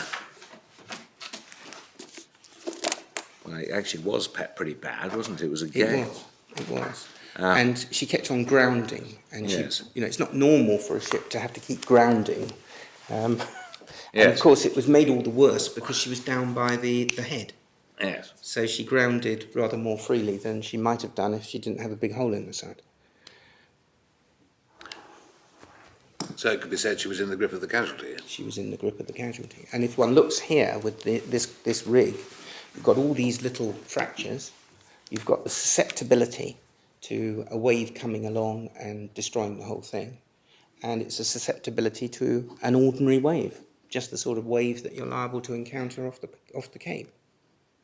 But what if you have situations where it's much less obvious that the riskiness of the venture is going to be fatal? Suppose you have a situation where it seems a pretty good bet, the voyage, but in fact quite severe weather, not outside the realm of the foreseeable, is met off South Africa or anywhere. And the worst comes. Is it all a matter of a rather uncertain judgment, some sort of sliding scale, or is there some test? We say that, first of all, you have to have a second candidate. So if it's only ordinary incidents of the voyage, and it's nothing unusual or exceptional or abnormal, it's a one-horse race. But if you get beyond that stage, you could get a case where you've got contributory causes. And you could have a case where it's both inherent vice and peril of the sea. And if you had a hurricane, say that this tow had run into a hurricane, the hurricane plainly wouldn't be an ordinary incident of the voyage. But you might come to the conclusion that the actual loss, depending on the circumstances, was attributable both to the inherent unfitness at Galveston and the effects of the weather, which were exceptional. I suppose what you would say, well, even if you hadn't had a normal weather, she was effectively getting almost certain to. Exactly. In a case like this, where you're talking about a one in, I don't want to exaggerate, but if we said 1 in 1,000 chance that she was going to make it anyway, you would be likely to say that it's not going to go beyond contributory causes. It's never going to be just the weather. But if you had say you had a case where it was only, say, 20% chance, and it was a good deal more robust, and it wasn't on its last legs as soon as it left Galveston, well, then you might well have a competition between the causes. But in order for that to be, you've got to get a two-horse race.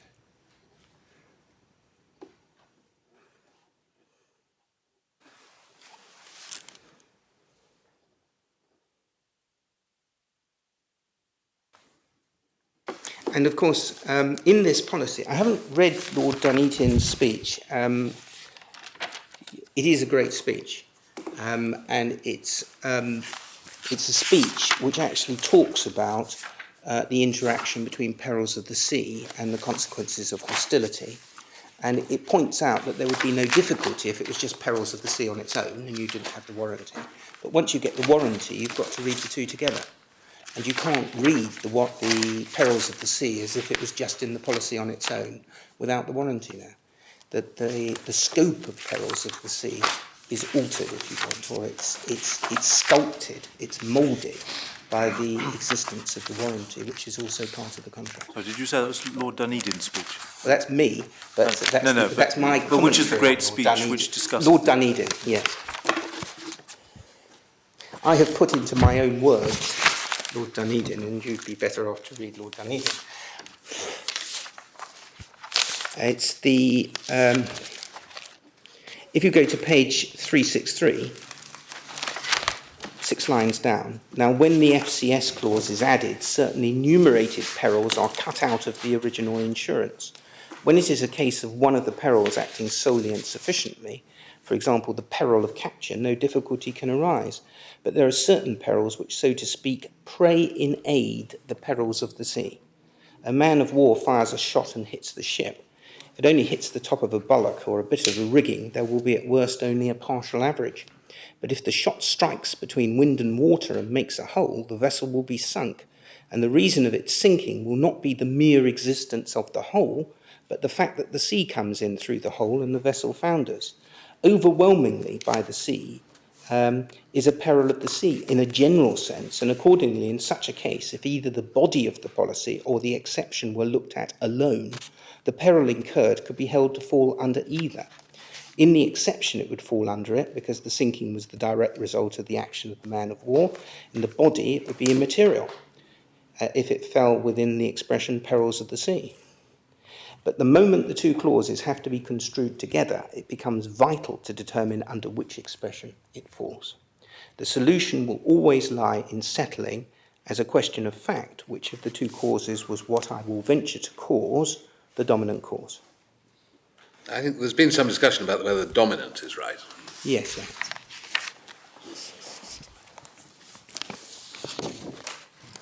So we say in this policy there's a risk of inherent vice and exclusion, risk of perils of the sea, but inherent vice to be causative, no particular weather is required. You could have inherent vice causative in any particular weather. The perils of the sea to be causative. You can have it in calm seas, a bit of a bad sea, an adverse sea, a storm. No particular weather is required. The fact that perils of the sea can occur in ordinary weather does not involve the proposition that inherent vice is not solely causative or causative at all in such circumstances. The weather is only part of all the evidence to be considered. And this case is, to some extent, unusual because one's got very powerful findings of fact about the state of the rig at Galveston. You might have a case where there weren't those findings of fact about what the rig was like at Galveston, and where you've got a lot of evidence about weather, and you're using the weather for two purposes. First, to show unfitness at the time of shipment, and secondly, to show causation of loss. And there, the weather may have an altogether more important role to play in terms of evidence on whether it suffered from inherent vice, unfitness, and whether that was causative. But in this case, one's got very strong evidence about what it was like at Galveston, so that the weather played a subordinate role. Now that takes me on to the test for inherent vice. And on this, our case is at paragraphs 17 to 29. I can just ask you to turn that up.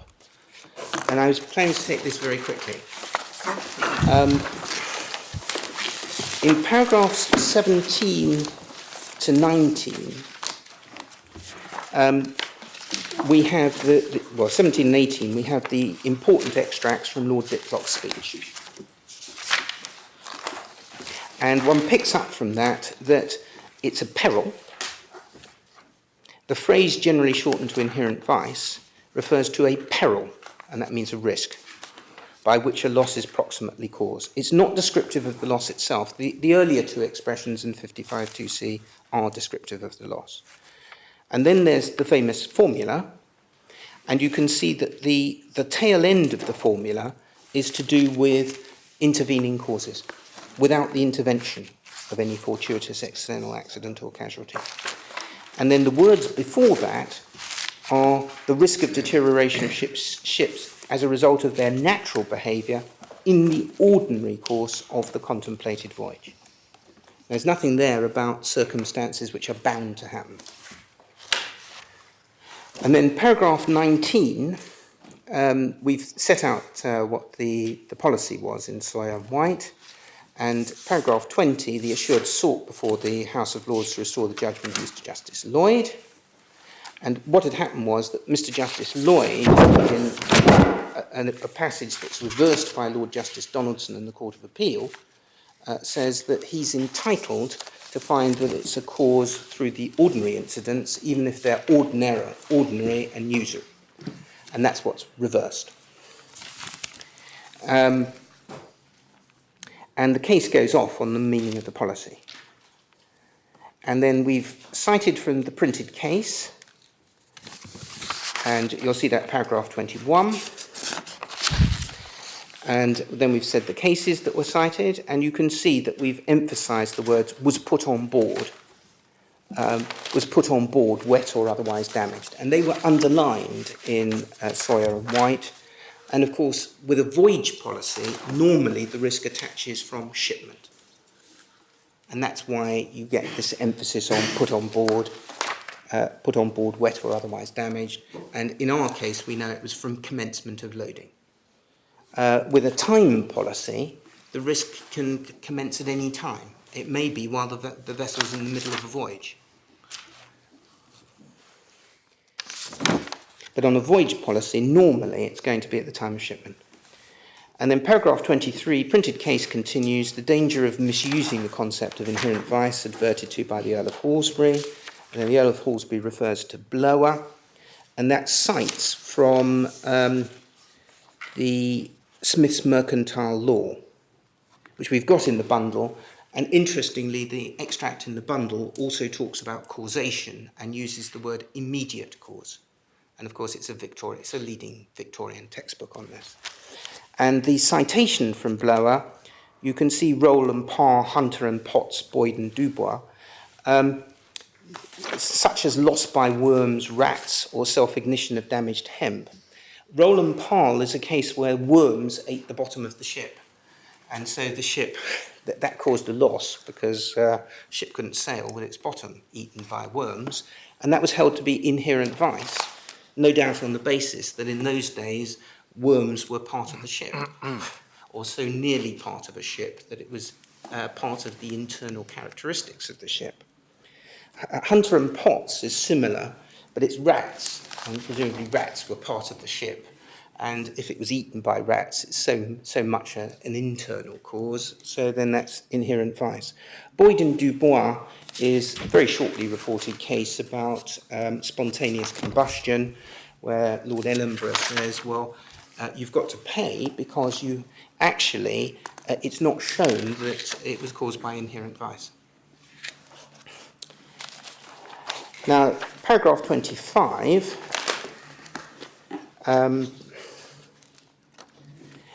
we draw the distinction between a loss caused by internal state of the goods initially on shipment and loss caused by external accident or fortuity.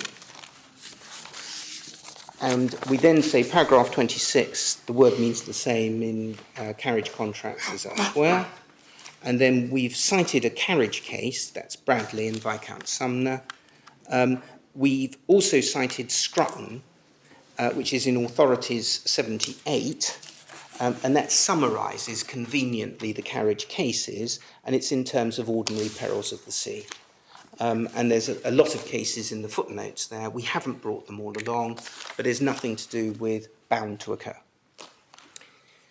And then paragraph 28, applying the meaning stated by Lord Diplock to the facts of this case, the first question is whether at Galveston, assuming the ordinary course of the contemplated voyage, and then there's a footnote, ordinary course will itself involve certain fortuities, for example, wave heights, wind forces on the route, without any intervening adverse fortuity, including weather, wind and waves, the rig had within itself internally the risk of deterioration.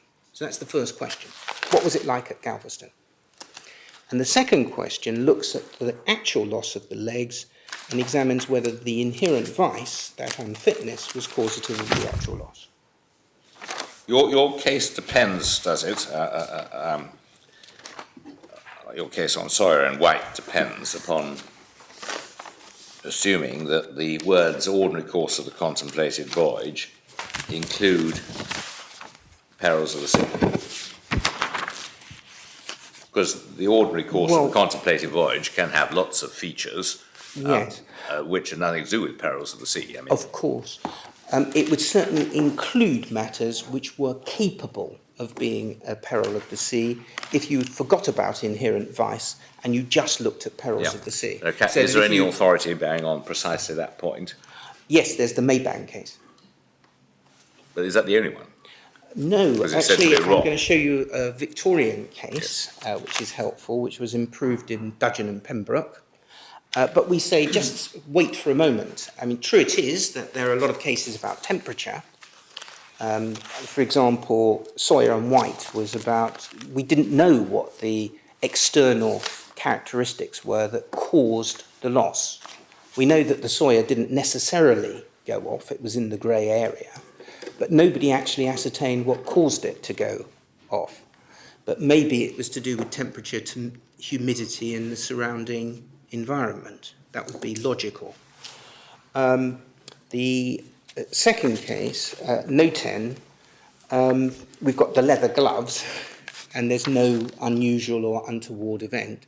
There's a lot of humidity around in the monsoon times, but nobody knows why these gloves go off, but it's proved that it's something to do with the moisture in the gloves. The third case is the Canadian case, where you've got conditions in the feeder vessels which are suggested to be a new intervening cause, and the Court of Appeal says no, it isn't, because they're not significantly worse than the ordinary perils, ordinary incidents. You then get on to Mayban, which is all to do with force of wind and waves, but you've also got a Victorian case called Fawkes, and perhaps I'll just take you to that. Just before you do, looking at your paragraph 28, what's said against you is that inherent vice bites if the goods aren't seaworthy. Sorry, inherent vice. Bites if the goods are not seaworthy. That's not always true. Inherent vice could be on pardon me. Yeah. If the goods aren't reasonably fit for the expected incidents of the voyage, Yes. then one meaning of the words, they're unseaworthy. True. I don't know why that should be said against us, because inherent vice works by reference to the state of affairs at the attachment of the risk. On a time policy, you're going to have unseaworthiness applying at various times. It can apply on any of the voyages. With a voyage policy, it is true that normally with a voyage policy, it'll be at the time of shipment, for the reasons that I've explained. But why does time and voyage policies matter? We're talking about a cargo policy. Yes. And you're saying that the cargo has got to be fit for the ordinary instance of the voyage. Correct. Well, that means it's got to be seaworthy. Correct. So you are saying that inherent vice operates when the goods aren't seaworthy, and as a result of that unseaworthiness are damaged or lost. Correct. And there's the causation requirement. It's limb 2. If there was a warranty of seaworthiness, you wouldn't need causation, because the cover would just not operate. This is a causation-based defence, and that was decided in the Victorian cases. So that in the present case, And we're going to see a case in the present case, Yeah. if there wasn't a 99.9% or whatever percentage you care to give it chance that this rig would be damaged, but a 10% chance, what would your answer be? Well, then you'd have to examine the facts with some considerable care, because that could well affect whether inherent vice was causative. But if you could examine the facts with particular care, and you could say, well, yes, there was only a 10% chance, or a 10% risk, if you like, that the voyage would induce fatigue failures in the rig, and it would sink, and the poles would fall off. Is that inherent vice? Well, it depends on all the evidence. That would be part of the evidence. One has to look at the loss, and one's got to say, well, what Well, I agree, causes but this? I'm assuming you look at the loss. There was people expected that there was a 10% chance Yes. that the wind and waves would generate sufficient fatigue stresses on the rig to mean that the legs fell off. Yes. And the conclusion was that that is what happened. Ah, Is that yes, it is. it is? Yes. So what risk is the underwriter writing? He's writing against marine perils, which are nothing to do with inherent vice. For example, if you get a storm or a tempest and this thing goes to the bottom of the sea, fire risks, say that the tow came apart through negligence in constructing the tow, say that the whole thing went down because the tug sank. But wouldn't the same follow if, in the present case, the risk factor, which the expert said was more than 1, Yes.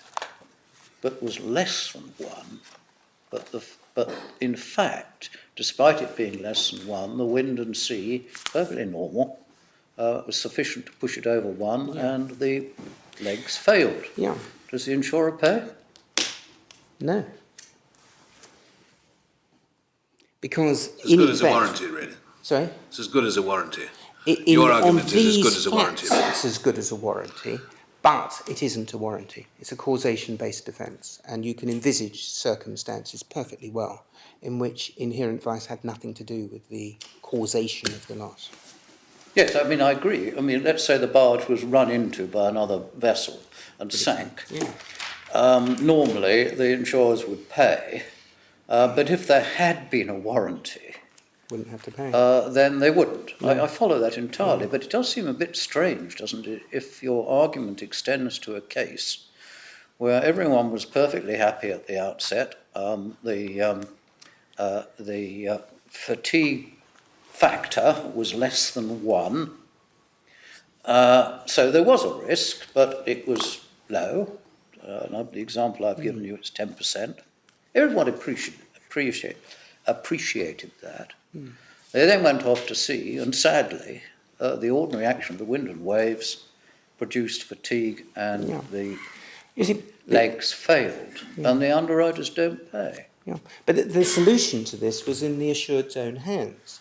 They knew perfectly well that there was a significant risk of loss through inherent vice in this case. And they knew that from the original emails. And if they had wished to cover against that, you take out a policy which actually covers inherent vice. You don't take out a policy where in the middle of the policy it says loss caused by inherent vice is excluded. If you want to be covered against that risk, you don't take out that type of policy. And nothing that my clients did rewrote that exclusion. My clients wrote this policy. It's a perfectly ordinary all risks policy. If somebody had come to them and said, would you like to insure against inherent vice? Well, normal underwriter might say, well, why are you doing that? And if you get the disclosure of the emails, the underwriter says, well, I see. How bad is it? And then he gets some report. Well, that's what they sent Noble Denton to look at. Yeah, well, that's what they sent Noble Denton. Well, I mean, your clients required that, didn't they? We required it. If you go to the statement of facts, you'll see that there's a warranty in the policy. This is paragraph 12. Survey clause or it's in tab 2, paragraph 12. As a condition of the policy that Noble Denton approved the arrangements for the tow, and the quote is, survey clause or pre-shipment survey, including loading and unloading, tow out to be supervised by approved and nominated surveyor. Noble Denton has been nominated and approved. So they nominated them, they paid them, and the underwriters approved them. And it doesn't go beyond that. And what I say on that clause is that nobody wants to have a casualty, least of all the insurers, and that's an elementary precaution. It doesn't mean that we suddenly took on an inherent vice risk when it's excluded under the policy.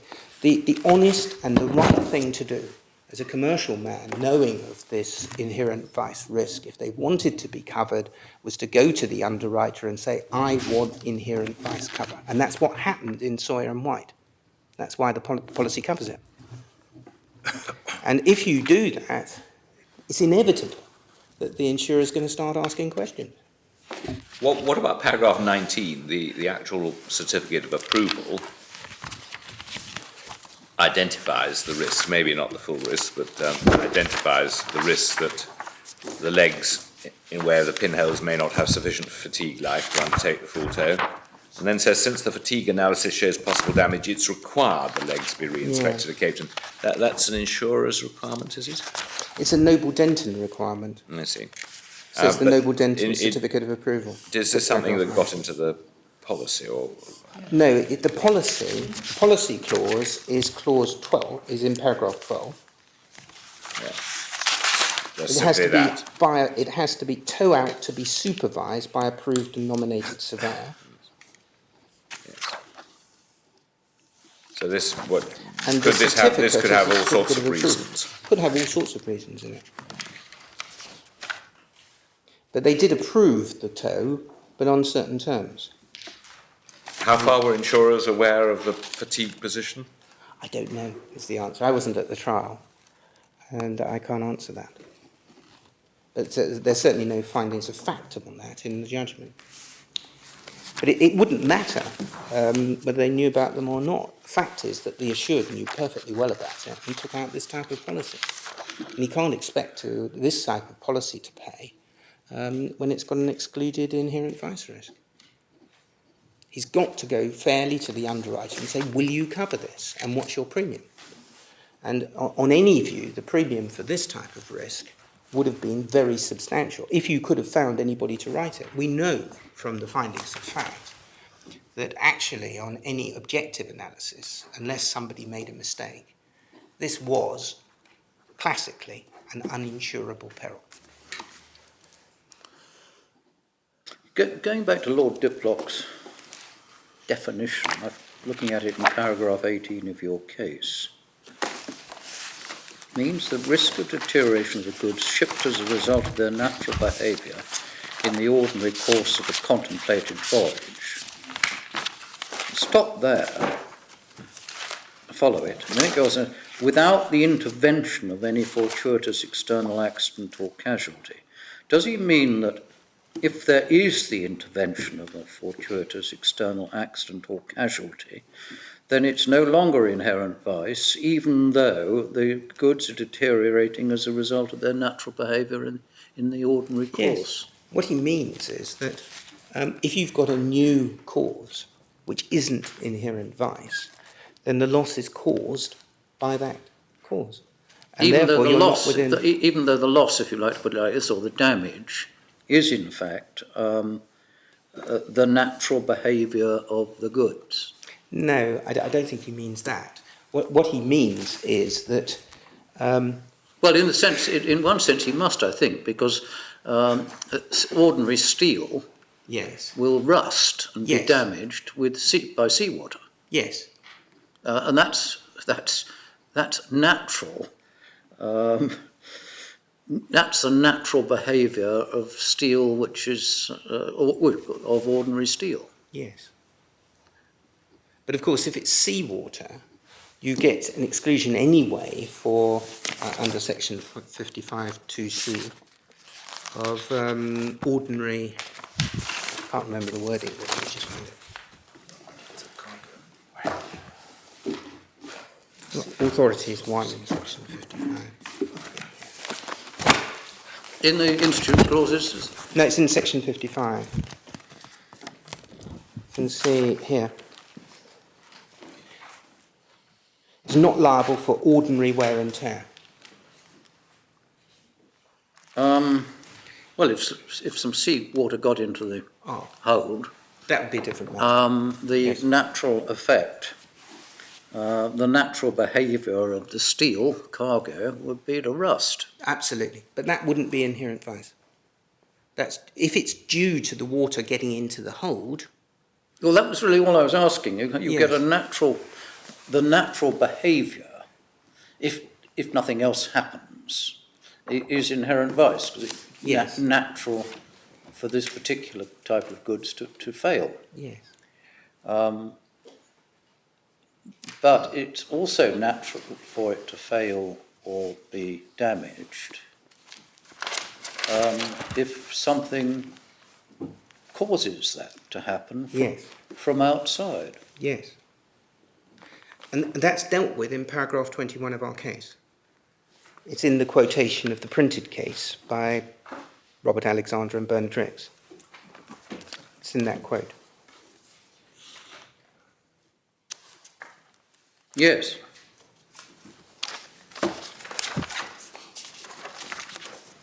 Or as it's sometimes called, it contains its own seeds of destruction. Yes. Yes. But it's seeds of destruction as a result of their natural behaviour in the ordinary course of the contemplated voyage. If seawater gets into the hold, that's not the ordinary course of the contemplated hold, unless it's voyage, unless it's why not? very unusual. Why not? It happens. It happens, but it's not within the ordinary course. It is an external, unusual event. It's not meant to happen.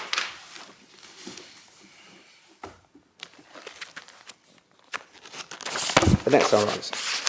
Well, it would only happen if you left the hatches open, or if they were stoved in, or Exactly. ventilators weren't Exactly. covered, or something like that, Something which like would that. certainly be Perils of the sea. outside. Yeah. Yes. Yes. Now, you've asked me, look, can I go back to Lord Mance's question, which is about authorities, and is there anything about perils of the sea specifically?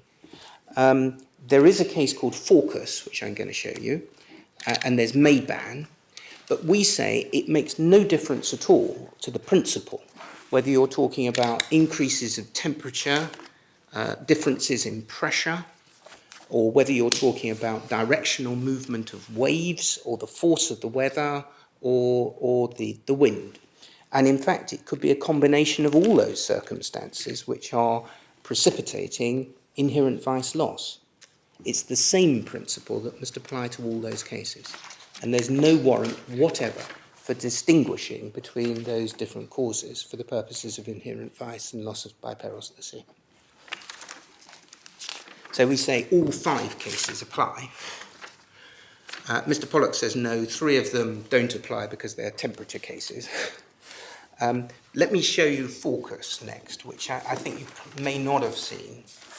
I imagine you probably read the 3 Court of Appeal cases, but can I take those fairly quickly? Oh, then I better read them. All right. Let me take it in order. It's paragraph 30 onwards. Sawyer and White, the passage in Lord Justice Donaldson's... So, which case would you like us to look at? Sawyer and White in the Court of Where is that? Appeal, and that is going to be at Authorities 54. Bundle 1? 3. Authorities 3, is it? 3, tab 54.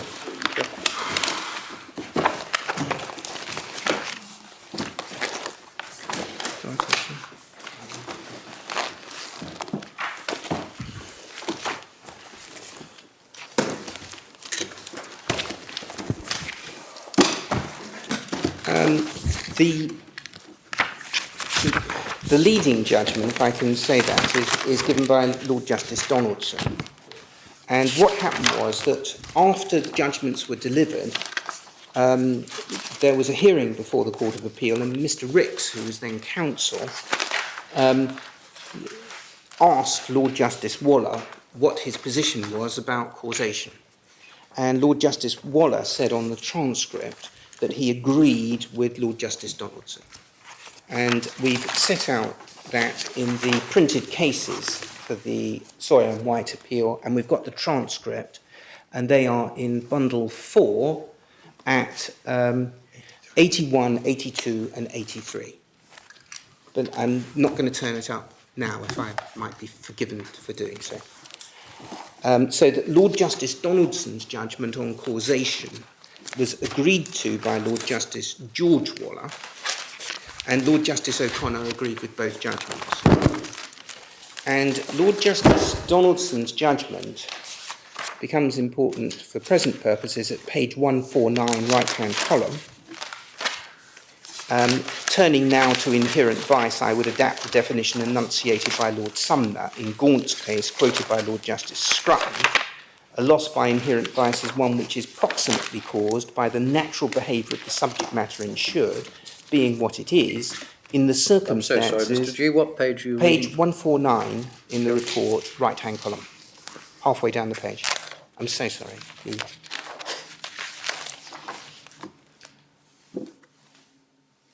You see that turning now to inherent vice.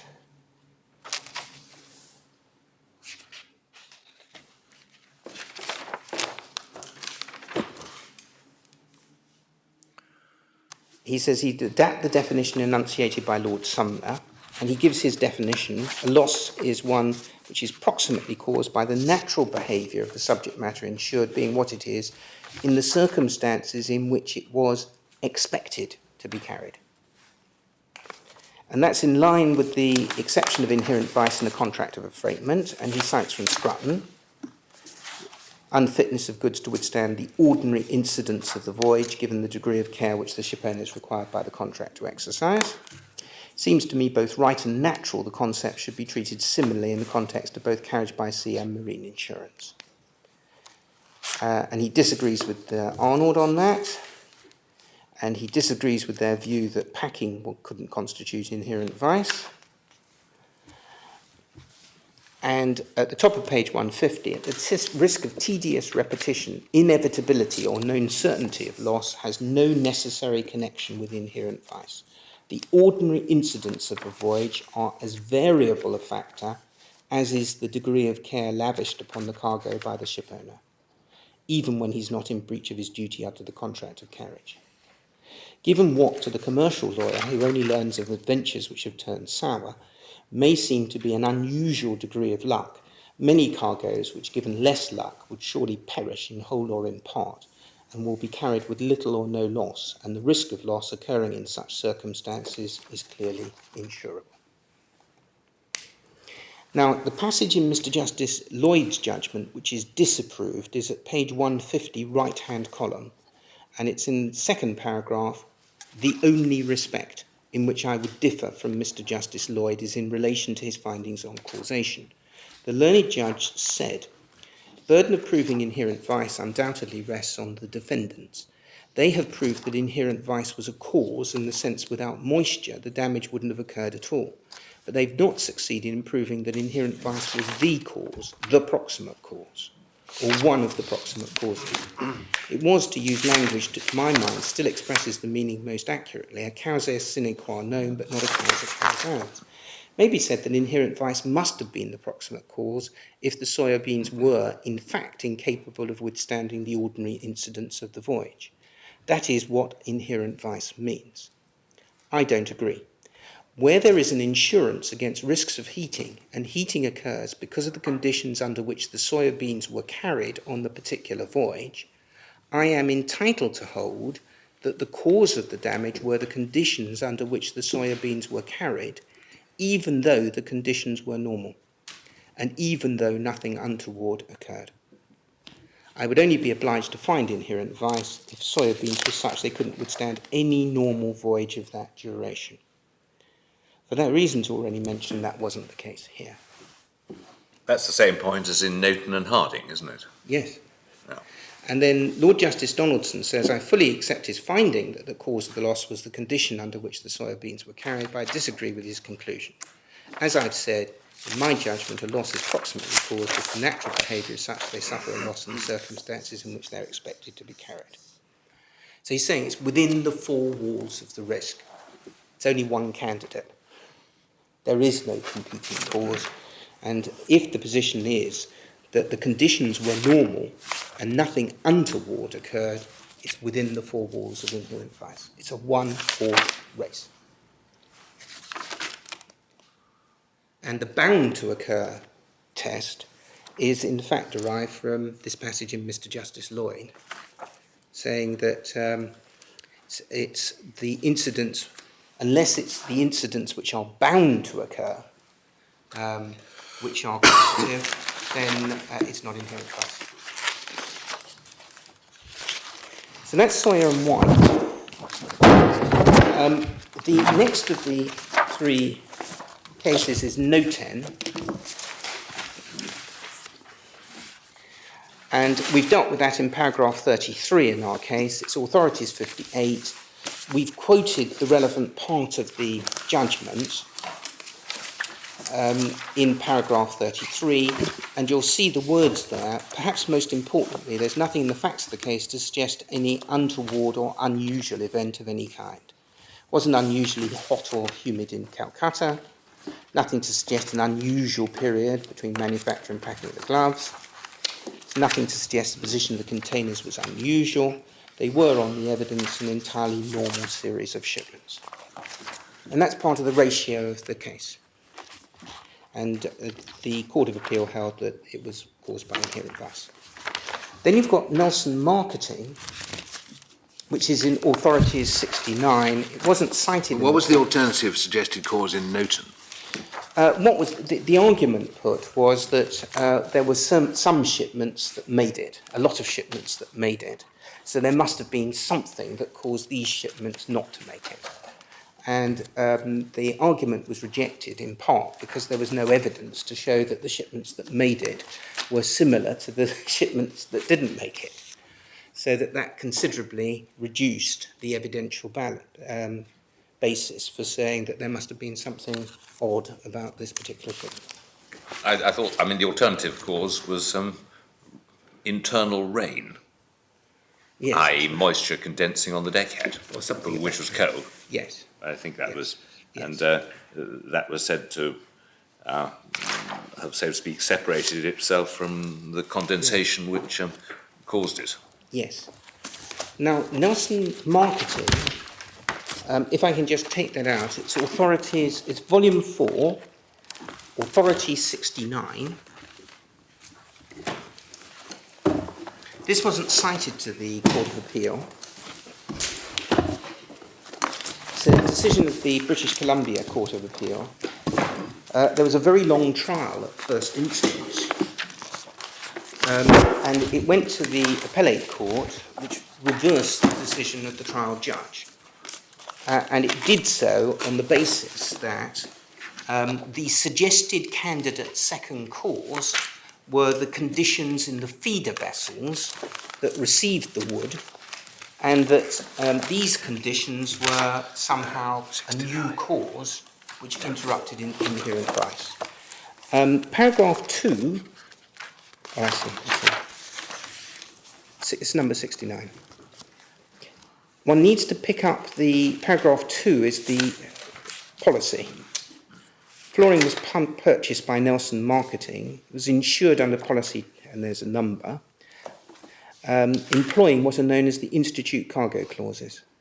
The insurance covered all risks of loss or damage to the cargo insured during transportation, subject to certain exceptions, which included loss, damage, or expense caused by inherent vice or nature of the cargo. And then one can go straight to paragraph 30. Had this been a case where the insured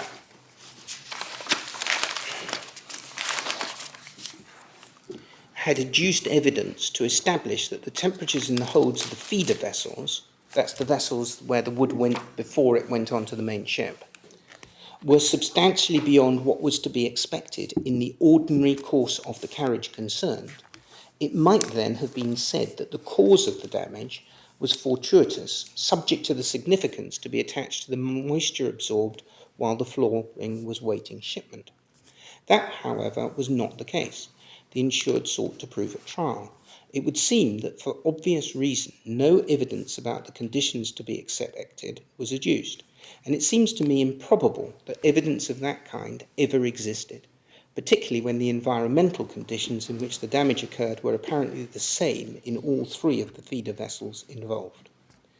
In any event, the damage to the flooring was, as far as the evidence goes, caused by the escape of moisture absorbed prior to commencement of each shipment, in conditions that were not established to have been other than what was to be expected in the ordinary course of the voyages from the 2 Malaysian ports to Singapore at the time that the 3 shipments were transported.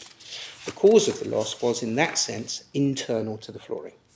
As such, the loss has not been shown to be caused by a fortuitous occurrence external to the flooring. Rather, on the evidence adduced, it was attributable to the nature of the subject matter of the insurance. It cannot be said that it was a fortuity that the cargo was loaded into vessels where the environmental conditions were significantly different than the ambient conditions, without it having been established that the difference was other than what was to be expected for the subject carriage. If the conditions were not significantly inconsistent with the ordinary incidents of the carriage, this case becomes indistinguishable from no 10. So that's the last of the 3 Court of Appeal cases. Then I need to show you Focus, which is, it's in our supplementary bundle of authorities in tab 2. And if you take our whole note,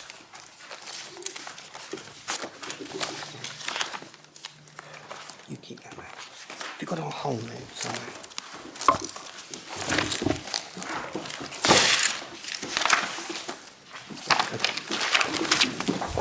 We deal with it at paragraphs 2 to 5 of that note. And it's probably the best place to see it. It's a decision of the Court of Queen's Bench with 4 judges. And it was argued by Mr. Wilde. And we know that that was J.P. Wilde from the judgment of Sir Balliol Brett in the Exchequer Chamber in the next case, Dudgeon and Pembroke. Mr. Wilde became Baron Wilde in 1860, became Sir J.P. Wilde in 1864, and by 1872 he was Lord Penzance. And this case is approved in the Penzance speech in Dudgeon and Pembroke. He won it. His argument was fantastic. We know that from Sir Balliol Brett's judgment in the Exchequer Chamber in Dudgeon and Pembroke. He was one of the most foremost of his commercial practitioners of his day. If one goes through the Ellis and Blackburn reports, you will find a load of cases, of commercial cases, including marine insurance cases, and that's why his judgment in Dudgeon and Pembroke is of some significance. Fawkes and Sarsfield, a time policy attached to a vessel which included cover for perils of the sea. I'm reading from paragraph 2 of my note, and that's paragraph 2 of the whole note. The commencement of cover was on the 15th of April 1854, and she set sail on the 22nd of April 1854. And in those days, the way that the case worked was that one would have a declaration, which was the statement by the plaintiff, and then there would be pleas to the declaration, and then one would take a demurrer, which is a point of law as to whether the plea was good. And Fawkes went to a commercial arbitrator, and he stated a case for the opinion of the court in the form of a special case. So that the point of law was whether there was something wrong in law with the findings of the arbitrator, and exactly the same issue on the demurrers, so the fourth plea. And the declaration, we can see, was paragraph 2, it's a declaration of loss by perils of the sea. By force and violence, the winds and waves and storms of tempests, and this was the first loss. And what was said is that the perils of the sea had caused the vessel to have to go into an intermediate port where she had to be repaired, and they claimed for the loss in the intermediate port. And the fourth plea to the loss is paragraph 3. And we've set it out in full, and it looks like the present case. The said vessel sailed on the said voyage, in the declaration mentioned, in an unseaworthy and unsound state and condition for the said voyage, and continued in the said state and condition during all the time this plea mentioned. And neither at the time when she so sailed, or at any time before the first loss in the declaration mentioned, was the said vessel staunch and strong, or reasonably fit to withstand and safely encounter or bear the ordinary force and violence of the winds and waves on that voyage. She didn't, from the time of her so sailing on the said voyage up to the time when she so put into the said port, meet with or encounter any storm or tempest, or any more severe weather, or any greater force or violence of the wind or waves than is usual or ordinary on the said voyage, or that a vessel reasonably sound, strong and fit for that voyage could and would have encountered and borne without damage or injury. And so on. And then paragraph 4, plea 4 to the first loss is a plea that the first loss was caused solely by unseaworthiness, and that there was no new intervening cause. The court, by a majority, held that there was no implied warranty of seaworthiness in a time policy. And Mr. Justice Earle dissented on that point, and that point was finally settled in Dudgeon and Pembroke, that there was no implied warranty in the time policy, and that's the antecedents to Section 39 of the Marine Insurance Act. And then on the fourth plea, Lord Campbell, with whom Coleridge and Whiteman agreed, and Mr. Justice Earle also agreed on this point, although she was not seaworthy when she failed, it must be taken according to my view of the case that the policy attached, but unless this loss arose from perils insured against, it cannot be cast on the underwriters. Now, the arbitrator appears to find most explicitly didn't arise from any peril insured against, but from the vice of the subject of insurance. And then the last few words is addressing an argument made by Mr. Hill, became Mr. Justice Hill. He tried to argue, well, maybe this defective state of the vessel arose from a peril of the sea before she took off from Liverpool, and it's rejected because this was the first voyage under the insured adventure. Well, I think you summarise it in your paragraph 5, do you not? Absolutely. I'm so sorry. And that, I think, might be a convenient moment to adjourn till 2 o'clock, please. Yeah, I'm great.